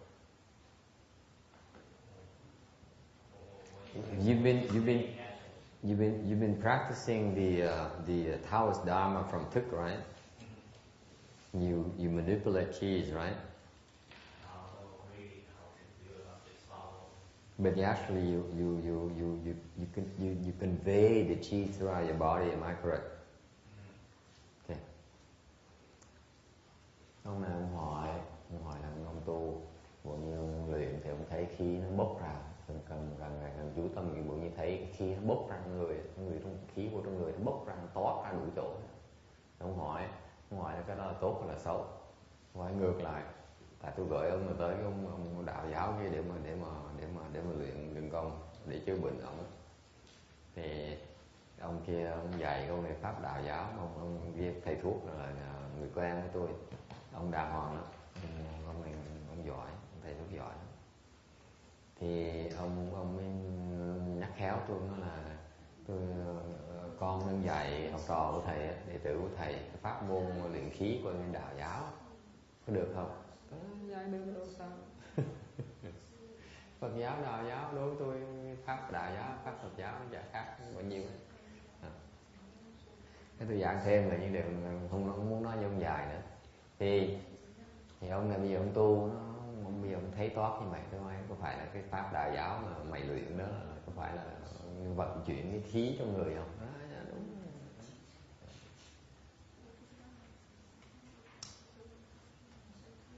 When you practice that dharma, you become more sensitized to the chi flows. That's why you now your heightened concentration. The chi flow, you can see the chi flow beyond the normal channels that you were taught. Am I correct? Okay? Yeah. So it's not a big deal. It's just one of the awareness where you should no longer be stuck with the model. See? They have a model where they visualize it and contemplate it and they specialize in those channels. In Mahayana, but it's only an expedient. In Mahayana, we don't choose any of those channels because there's so many other expedients. The reason we don't choose any of those channels because we do not want to be stuck with any of them. This is what the Taoists don't understand. No, you shouldn't stop. Just keep on practicing just for fun and learn about the Dharma. But when you learn, you learn. But whatever you observe is not the only way that it functions. This is the knowledge that they lack. That's why they're stuck. Okay? Their knowledge is good because it works. In some cases, in a lot of cases. But it's damaging because it makes them stuck in that model.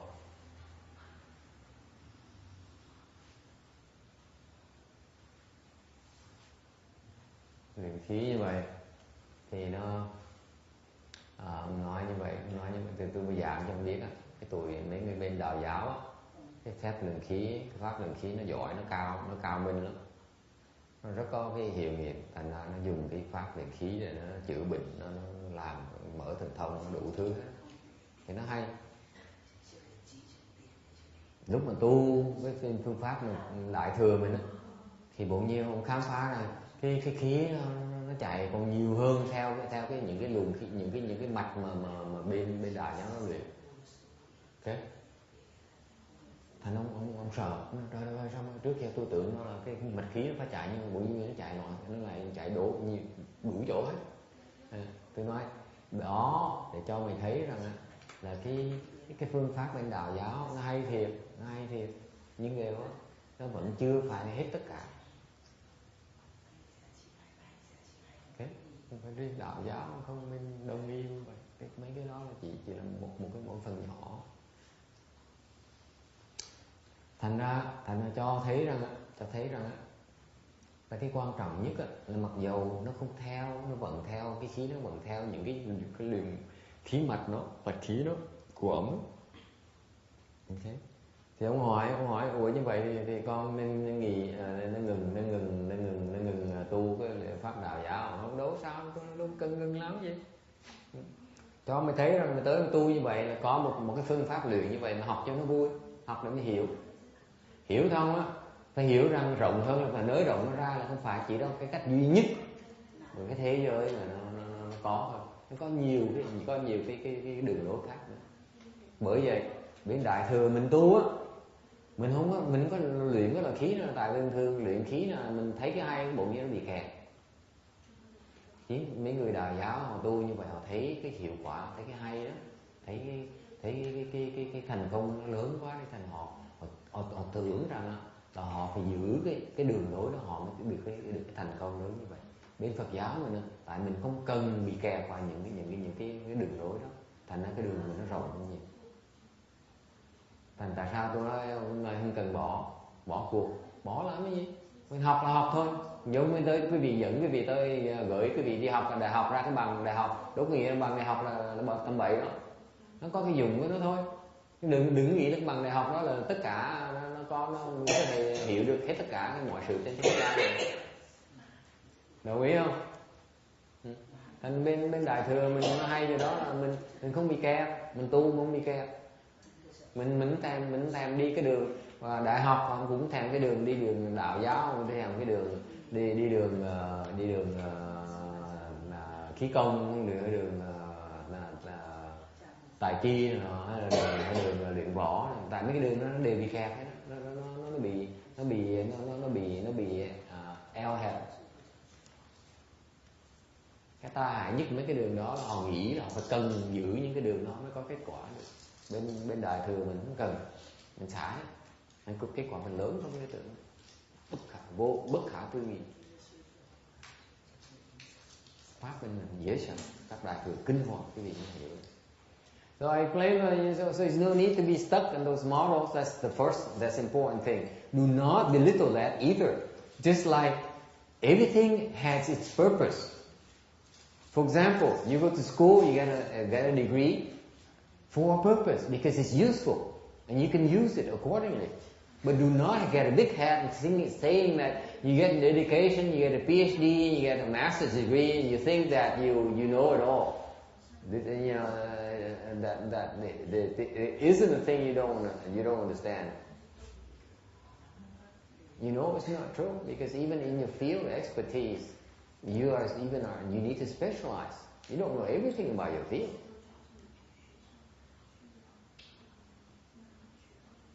Same here. You learn all these things, all these dharmas, because they have their use, and you should have the clarity of mind to learn for the sake of learning, and not be stuck and get a big head about yourself. And this is why in Mahayana we don't use these specific dharmas because we feel that they have a tendency of making you stuck and develop arrogance. Yeah. The emphasis in Mahayana cultivation is not to get stuck. And it's wide open. That's why the response from Mahayana cultivation is truly inconceivable. Truly inconceivable. Far superior.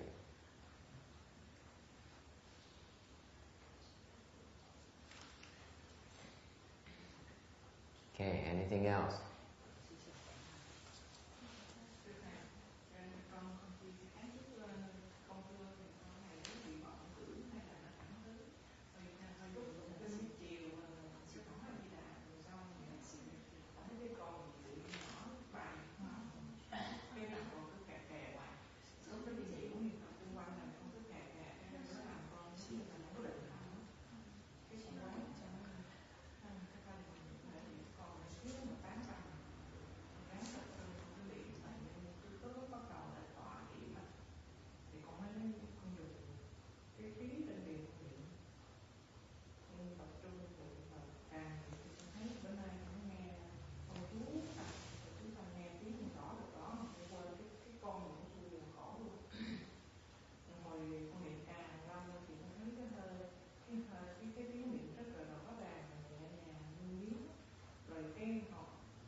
Không phải đơn điệu mà gì?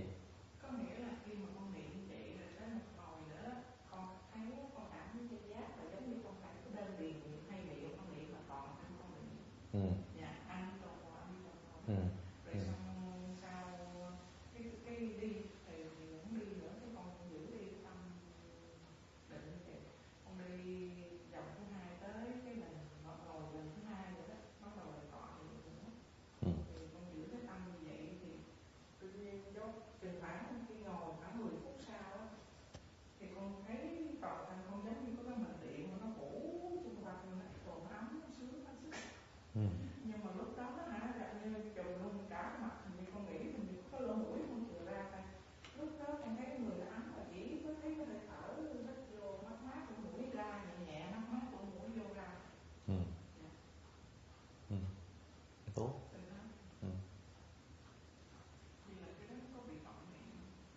Đâu cái đó rồi mình cảm giác thôi, có gì đâu vòng niệm thôi.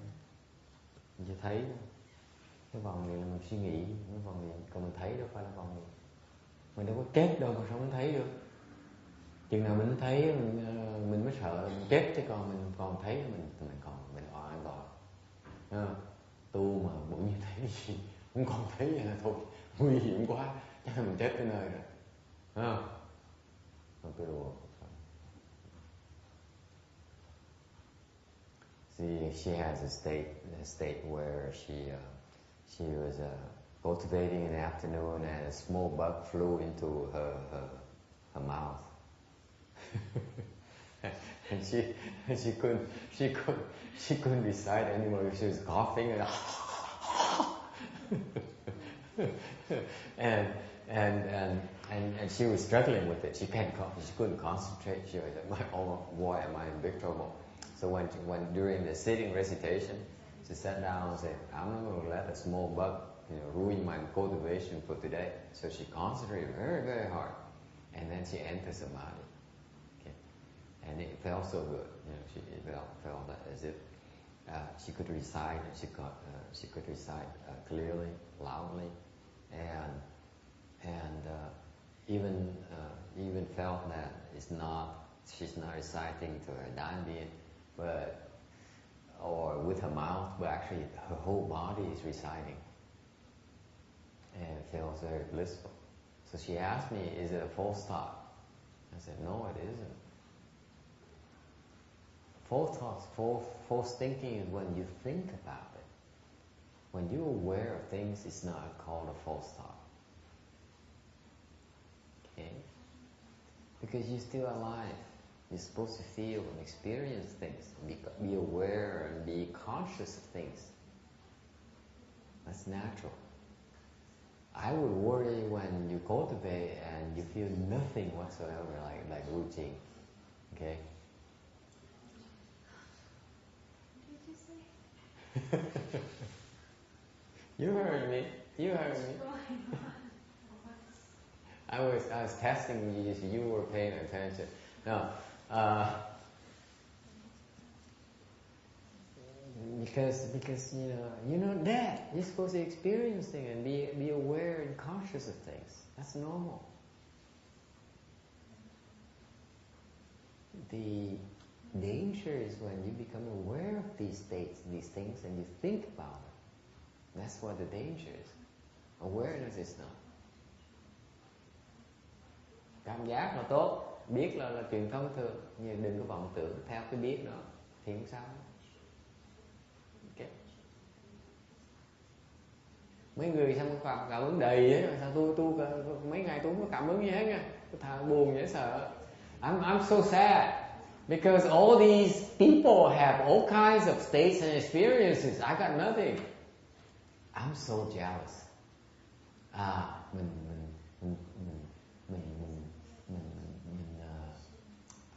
What's jealous in Vietnamese?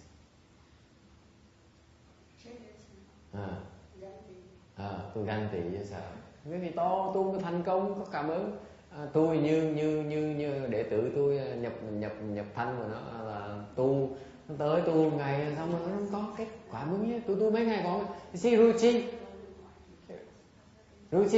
this is what you and I have in common. You only come here half a day, you want a response. I'm here for 4 days now. I got no response whatsoever. I'm green with envy. All these folks, they have all kinds of states. I got nothing. After all the hard work and the pain.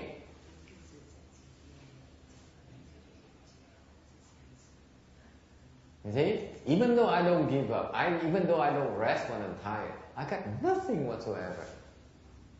Isn't that sad? 老师，我是讲我修行到现在已经是好像是2个月有了，不是单单讲今天。对，知道。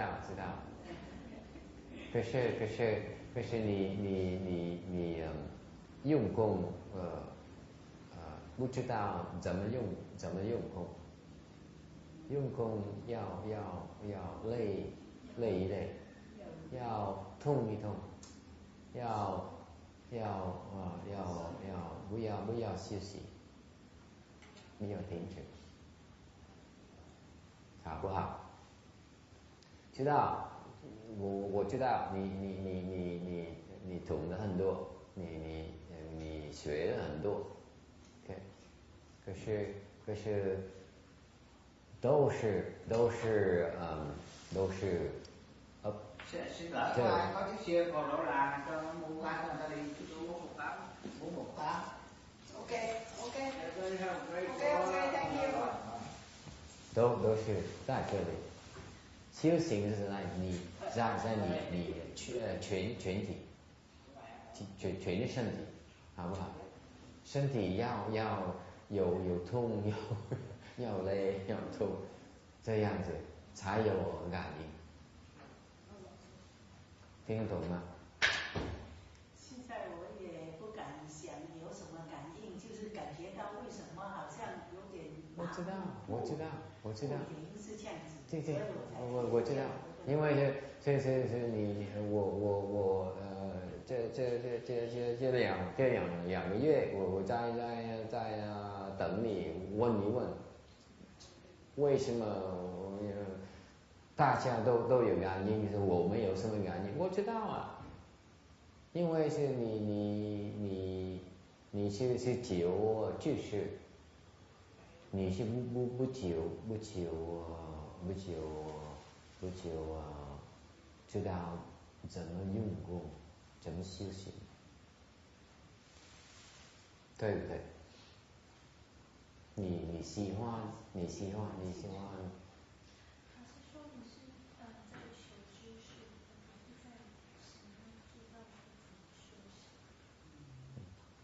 That is natural. Explain to her is natural. 所以我老实讲，可能我是有这样子的一点倾向。Yeah.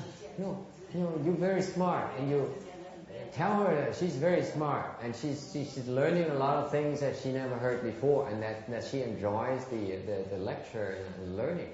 But she's not interested in actual cultivation, because cultivation is different animal altogether.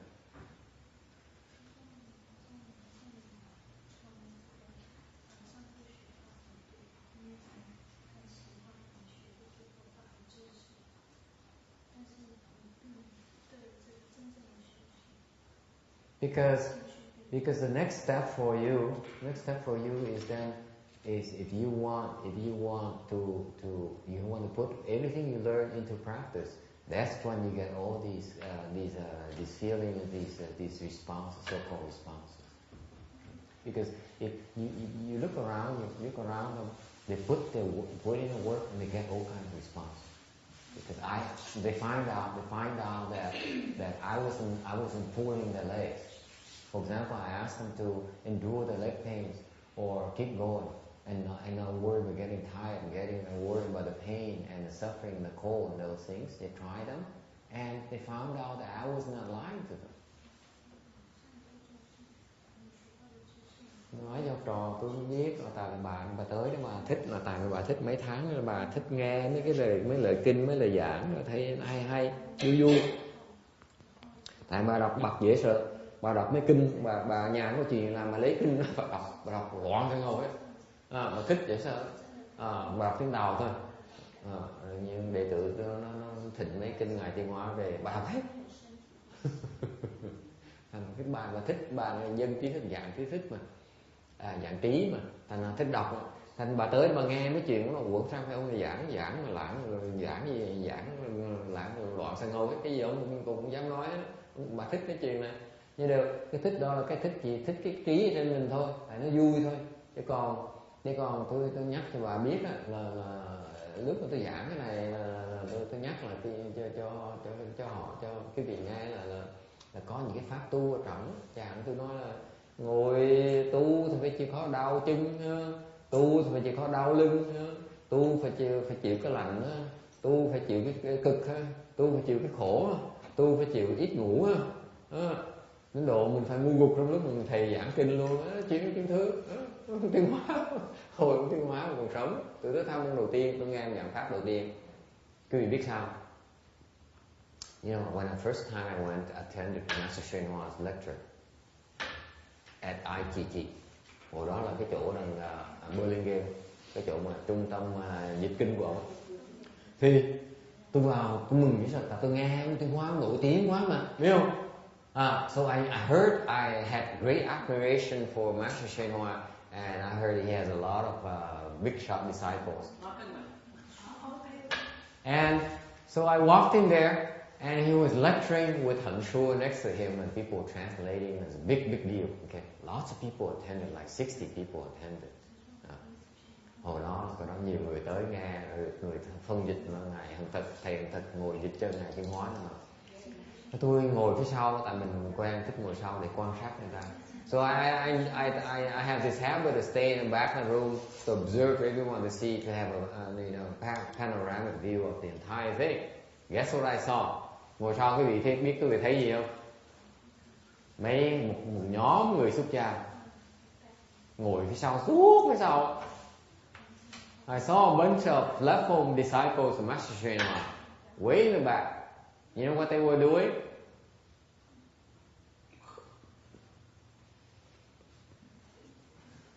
They were all dozing off. When was this and where? ITT, Burlingame. And you know, Master Shen Hua, look at them. It's funny because I have this. Huh? What are they doing? The teacher is teaching, and they're dozing off. And Master Shen Hua, every now and then he would dart a glance over them, and then he ignored them. Okay. Lúc đó Tiên Hóa mình hơi giật mình. Ủa, sao ông đại pháp sư giảng pháp mà đệ tử xuất gia ông ngồi cũng gật sướng ông sướng ngồi sau ông sướng mình cứ cười đó sợ. Ủa sao lạ vậy, có chuyện lạ vậy? Còn Tiên Hóa ông giảng là ông liếc vào họ, cái xong nhìn vậy, ông liếc vào họ, không thèm coi, không thèm nói tiếng. Ngày hôm qua tôi còn chọc quê cô, chứ còn thầy tôi nhìn nữa cho mày ngủ. Why? Tại sao vậy?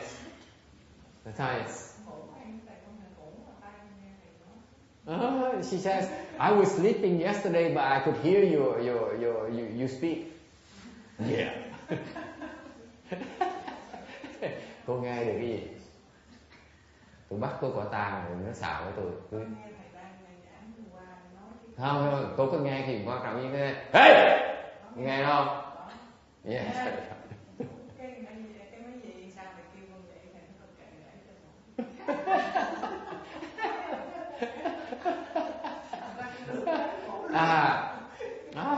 She says, I was sleeping yesterday. I could hear you speak. I said, yeah, right. Tại sao? Why is that? Tại sao ông Tiên Hóa để hồn cũ? Tại sao? Cái này nghĩ tại sao? Tôi nghĩ Hòa Thượng không có chấp tưởng. Hòa Thượng không có chấp tưởng. Không cần phải là đệ tử mình phải ngồi nghiêm trang nghe mình nói. Hòa Thượng không có chấp tưởng. She said he's not attached to marks. They don't have to sit there upright and listen to the Dharma lecture. Yes? What do you think, Danny boy? Work too hard. Yeah. See, you meant to. Yeah. Anyway, nói là tại vì họ tu họ gắt gao quá không biết. Không Nguyên Hóa cũng chịu thôi chứ họ mệt thì cho họ ngủ chứ mình mắng hoặc mình mang tiếng là ông thầy này ông giả man ông ác với đệ tử. Guess what happened if he were to scold these platform people? They're working very hard. They're at the end of their energy. They need to sleep. If he were to scold them and embarrass them in front of everyone, would not look good, would it? Would be useless at the same time. Okay?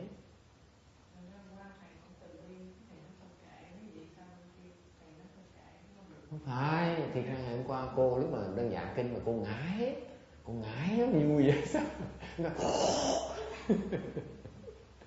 She She said, yeah, I was being compassionate yesterday. No, I said, no. Because when she was sleeping yesterday, I told her, when you were sleeping yesterday, you were snoring like hell. It's kind of funny. I never heard a nun, snore that loud. Chưa bao giờ tôi nghe một sư cô nào mà gì đó ngáy mà to như vậy. Tôi đùa, tôi chọc bê cô đó, không có. Tội nghiệp mi đa, làm việc cực khổ, bây giờ cũng lo mò qua, mới giờ mò tội nghiệp không? She's been working very hard, and she just got back, and now she's coming over. Cực khổ dễ sợ, khổ ghê. Tưởng là cưới chồng để nó về nó cung phụng với mình, bây giờ mình phải làm, mình không nên làm việc, ha. Nói giờ cũng làm. I said, you think that you get married and your husband will provide for you and take care of you, and it's not the case. 2009 là không giống hồi xưa đâu thầy. Vậy nó khó khăn nhiều. Hồi trước dễ, bây giờ khó, cực như thế này, cực.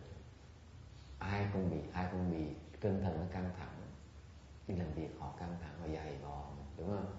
Cực dễ sợ. Ai cũng căng thẳng hết. Bây giờ công nhận tôi biết làm việc bây giờ ngoài cực dễ sợ. Tôi thông cảm chứ. Tại ngày hôm qua tới mặt nó phờ, ngày qua mặt nhìn tội dễ sợ. Ngày hôm qua tới nghe giảng kinh sau 1 tiếng đồng hồ thì mới lấy lại hồn. Có biết không? Giờ đầu phờ giống như mụ già ở đâu thôi mới tới.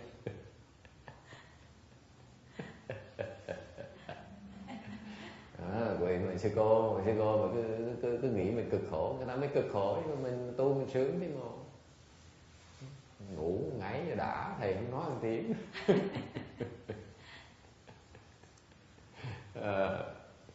I was talking to her. I said that she been working hard. And right now, work is very stressful. Workplace is very stressful, isn't it? It's more than the prior years. It's getting worse and worse because you have much heavier workload. You're much more pressure for performance. I think even especially in California schools, you guys have to take a pay cut. I think there's a budget cut, so everyone has to tighten the belt, right?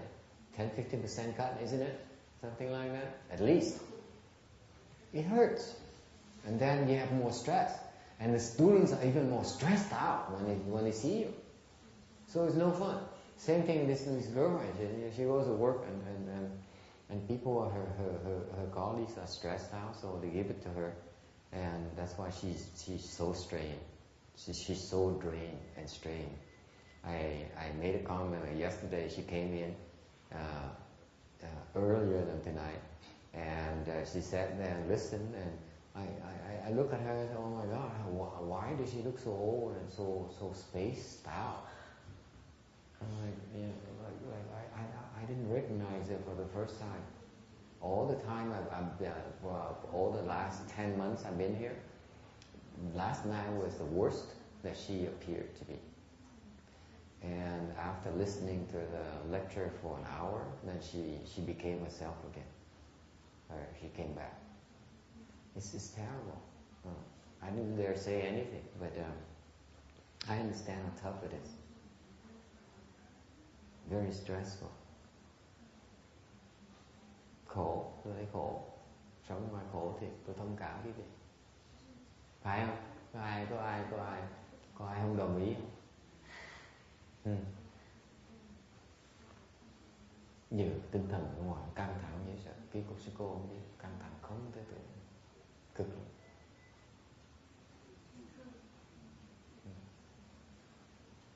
Okay, anything else? Any other questions?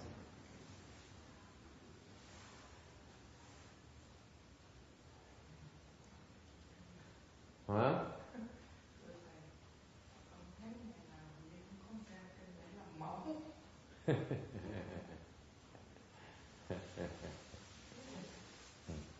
Now, yes.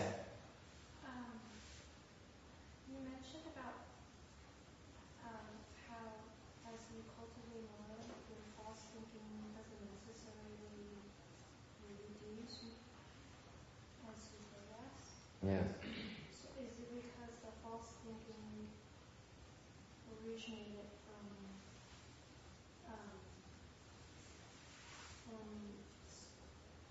your attachments or something?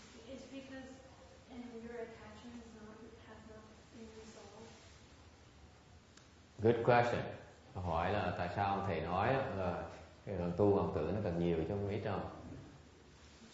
Ok, có phải là tại vì cái vọng tưởng là tại vì những cái chấp trước của mình nó là sao? Đúng. Đúng. Lúc cái trình độ thấp á, thì vọng tưởng nó có loại chấp trước khác. Lúc trình độ nó cao lên thì có loại chấp trước khác thôi. Đâu có nghĩa nó hết đâu. That is correct. At a lower level, then you have a different set of attachments. That's why you force think about those things. When you reach a higher level, you have different attachments to other things. Okay. That's why they don't get any less until you reach a much higher level where actually the false thinking will lessen. Khi có trường hợp kia, đặc biệt là khi mình tu cao hơn lên nữa thì bắt đầu vọng tưởng nó bắt đầu nó ít lại. Okay. Lúc đó mình có thể có được cái tự chủ với cái vọng tưởng của mình. Chứ lúc ở dưới thấp, ở phía dưới tầng thấp không có tự chủ chịu. So at a higher level, your false thinking will begin to lessen, and then the best thing is that you begin to have control over your false thinking. You can do something about it. At a low level, you can't help it. Anyone else? Any other question? Dạ, con xin thầy giúp cho vừa rồi thầy nói đây là cái từ là gánh tiền. Con thấy trong cuộc sống hôm nay á, gánh tiền là một trong những cái tâm hành mà nó phụ ngụ ngầm mà nó rất là tai hại. Khi mà có một cái gánh tiền nó rồi lên á, thì nó sẽ dẫn đến rất là nhiều chuyện, nó một chuỗi cái tâm hành nó xảy ra.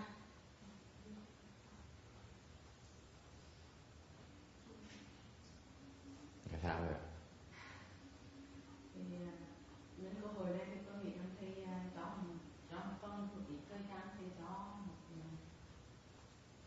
bài pháp thì đoàn trừ tâm đến tiền.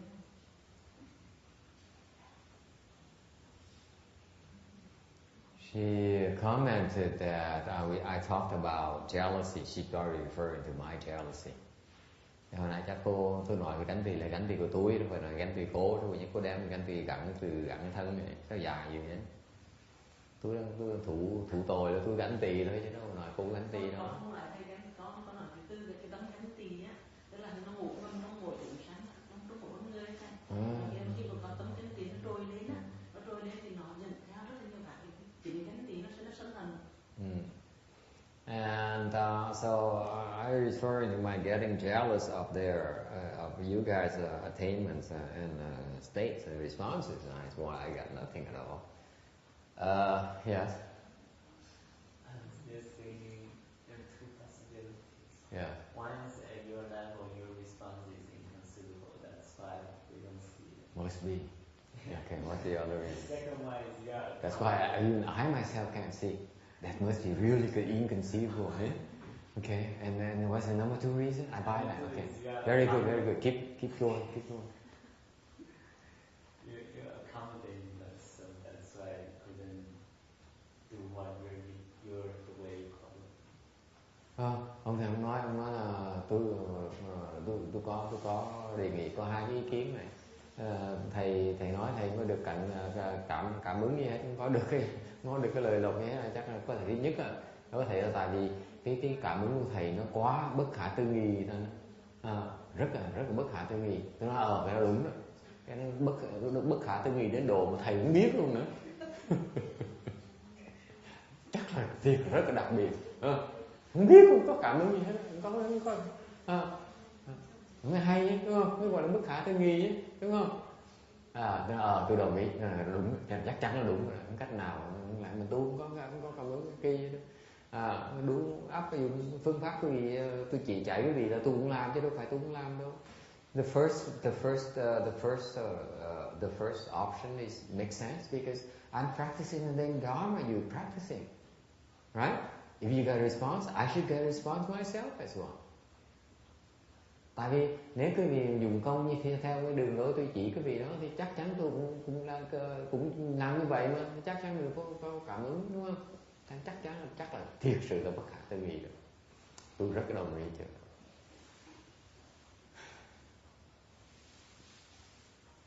Cái gì ông nói là tại vì tôi phải bận làm việc, thành không có thì giờ mà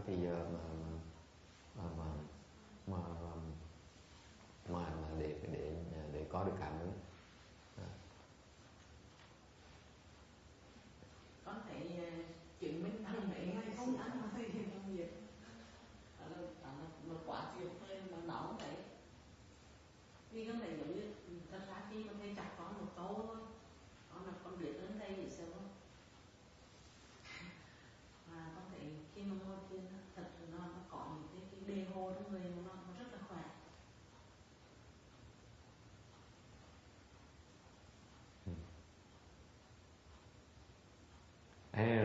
Anyway, I forgot where I was. Maybe time is up.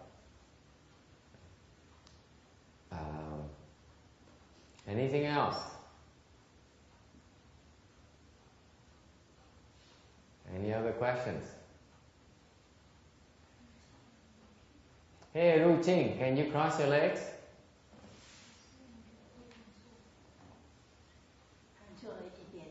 Đi điểm. 摸人都酸，我还不到半个钟头，那个脚就麻到不能动。不到半个钟头，我在家里讲给自己试，因为他平时他这样子，他都在麻的，走路也是在麻的，还没有好。My therapy, she's afraid that her symptoms from last year may come back, so when it gets numb, she gets really scared. What comes back? What comes back? Because last year she got sick and it was like a paralysis symptom, and it started from the leg and it got numb. Ma is numbness, right? She ended up Numbness. so But it's not paralysis. She was paralyzed? the symptom actually makes you paralyzed.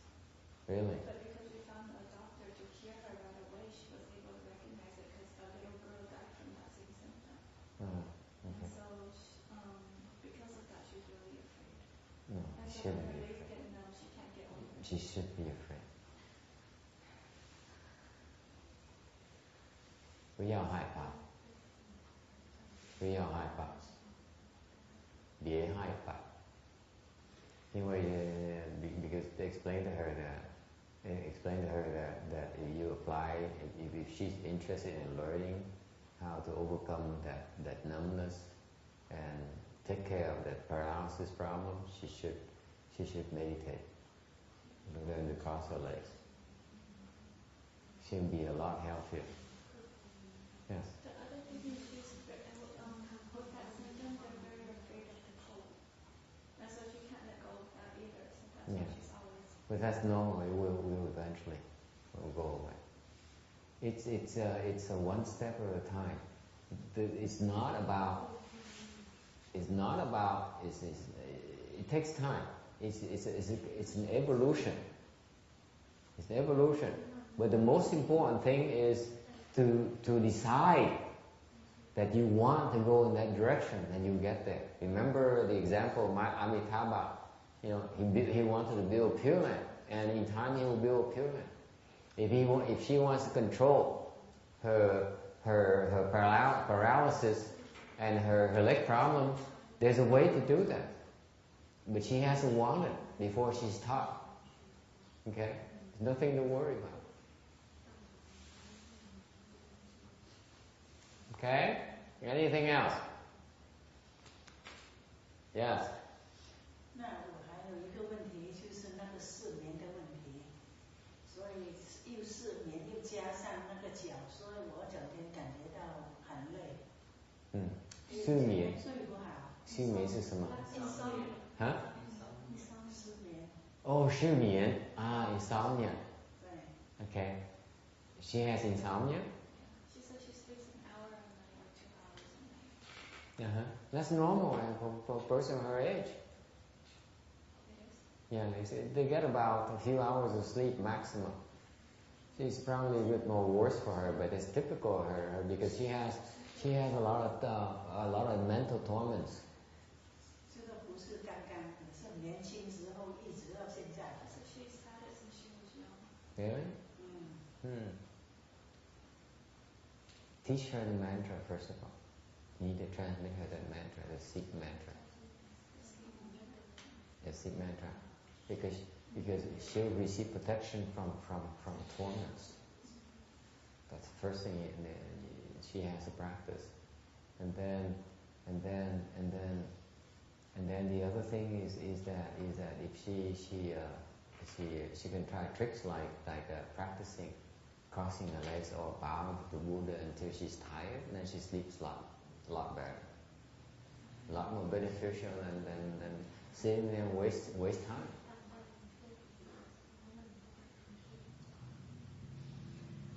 非常累，我试过了，非常累的时候，那个筋骨一痛的时候，根本就睡不着。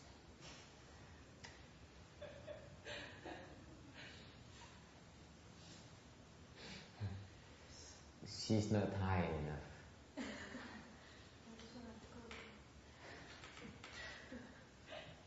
She should be so tired she passes out for several hours, then the sleep will be perfect.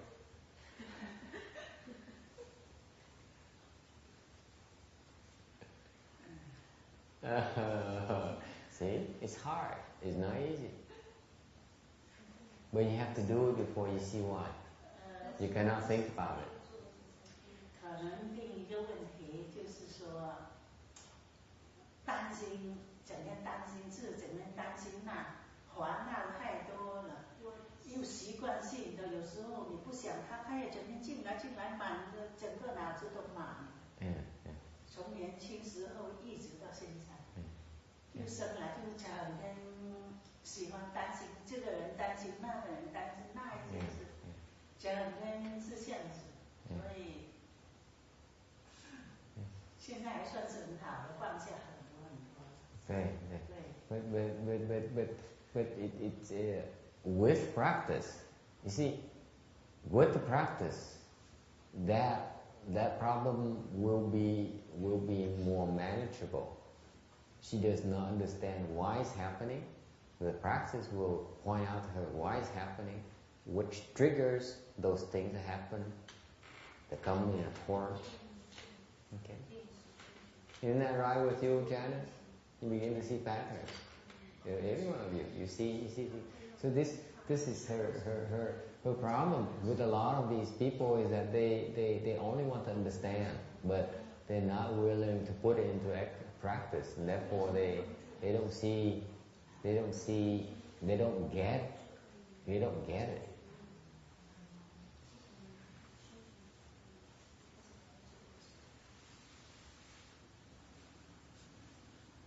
Okay. No, take your time. There's no rush. Okay. Just remember this. If you don't apply efforts now, okay, later on down the road, when things gets bad to your body, it's too late to do anything about it.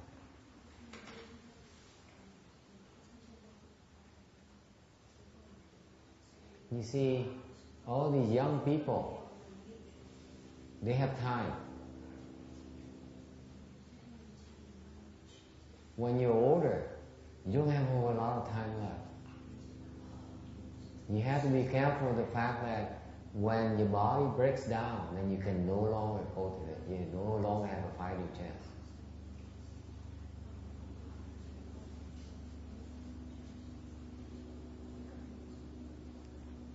Just like a lady who just left, she has no more needs. She can't practice anymore.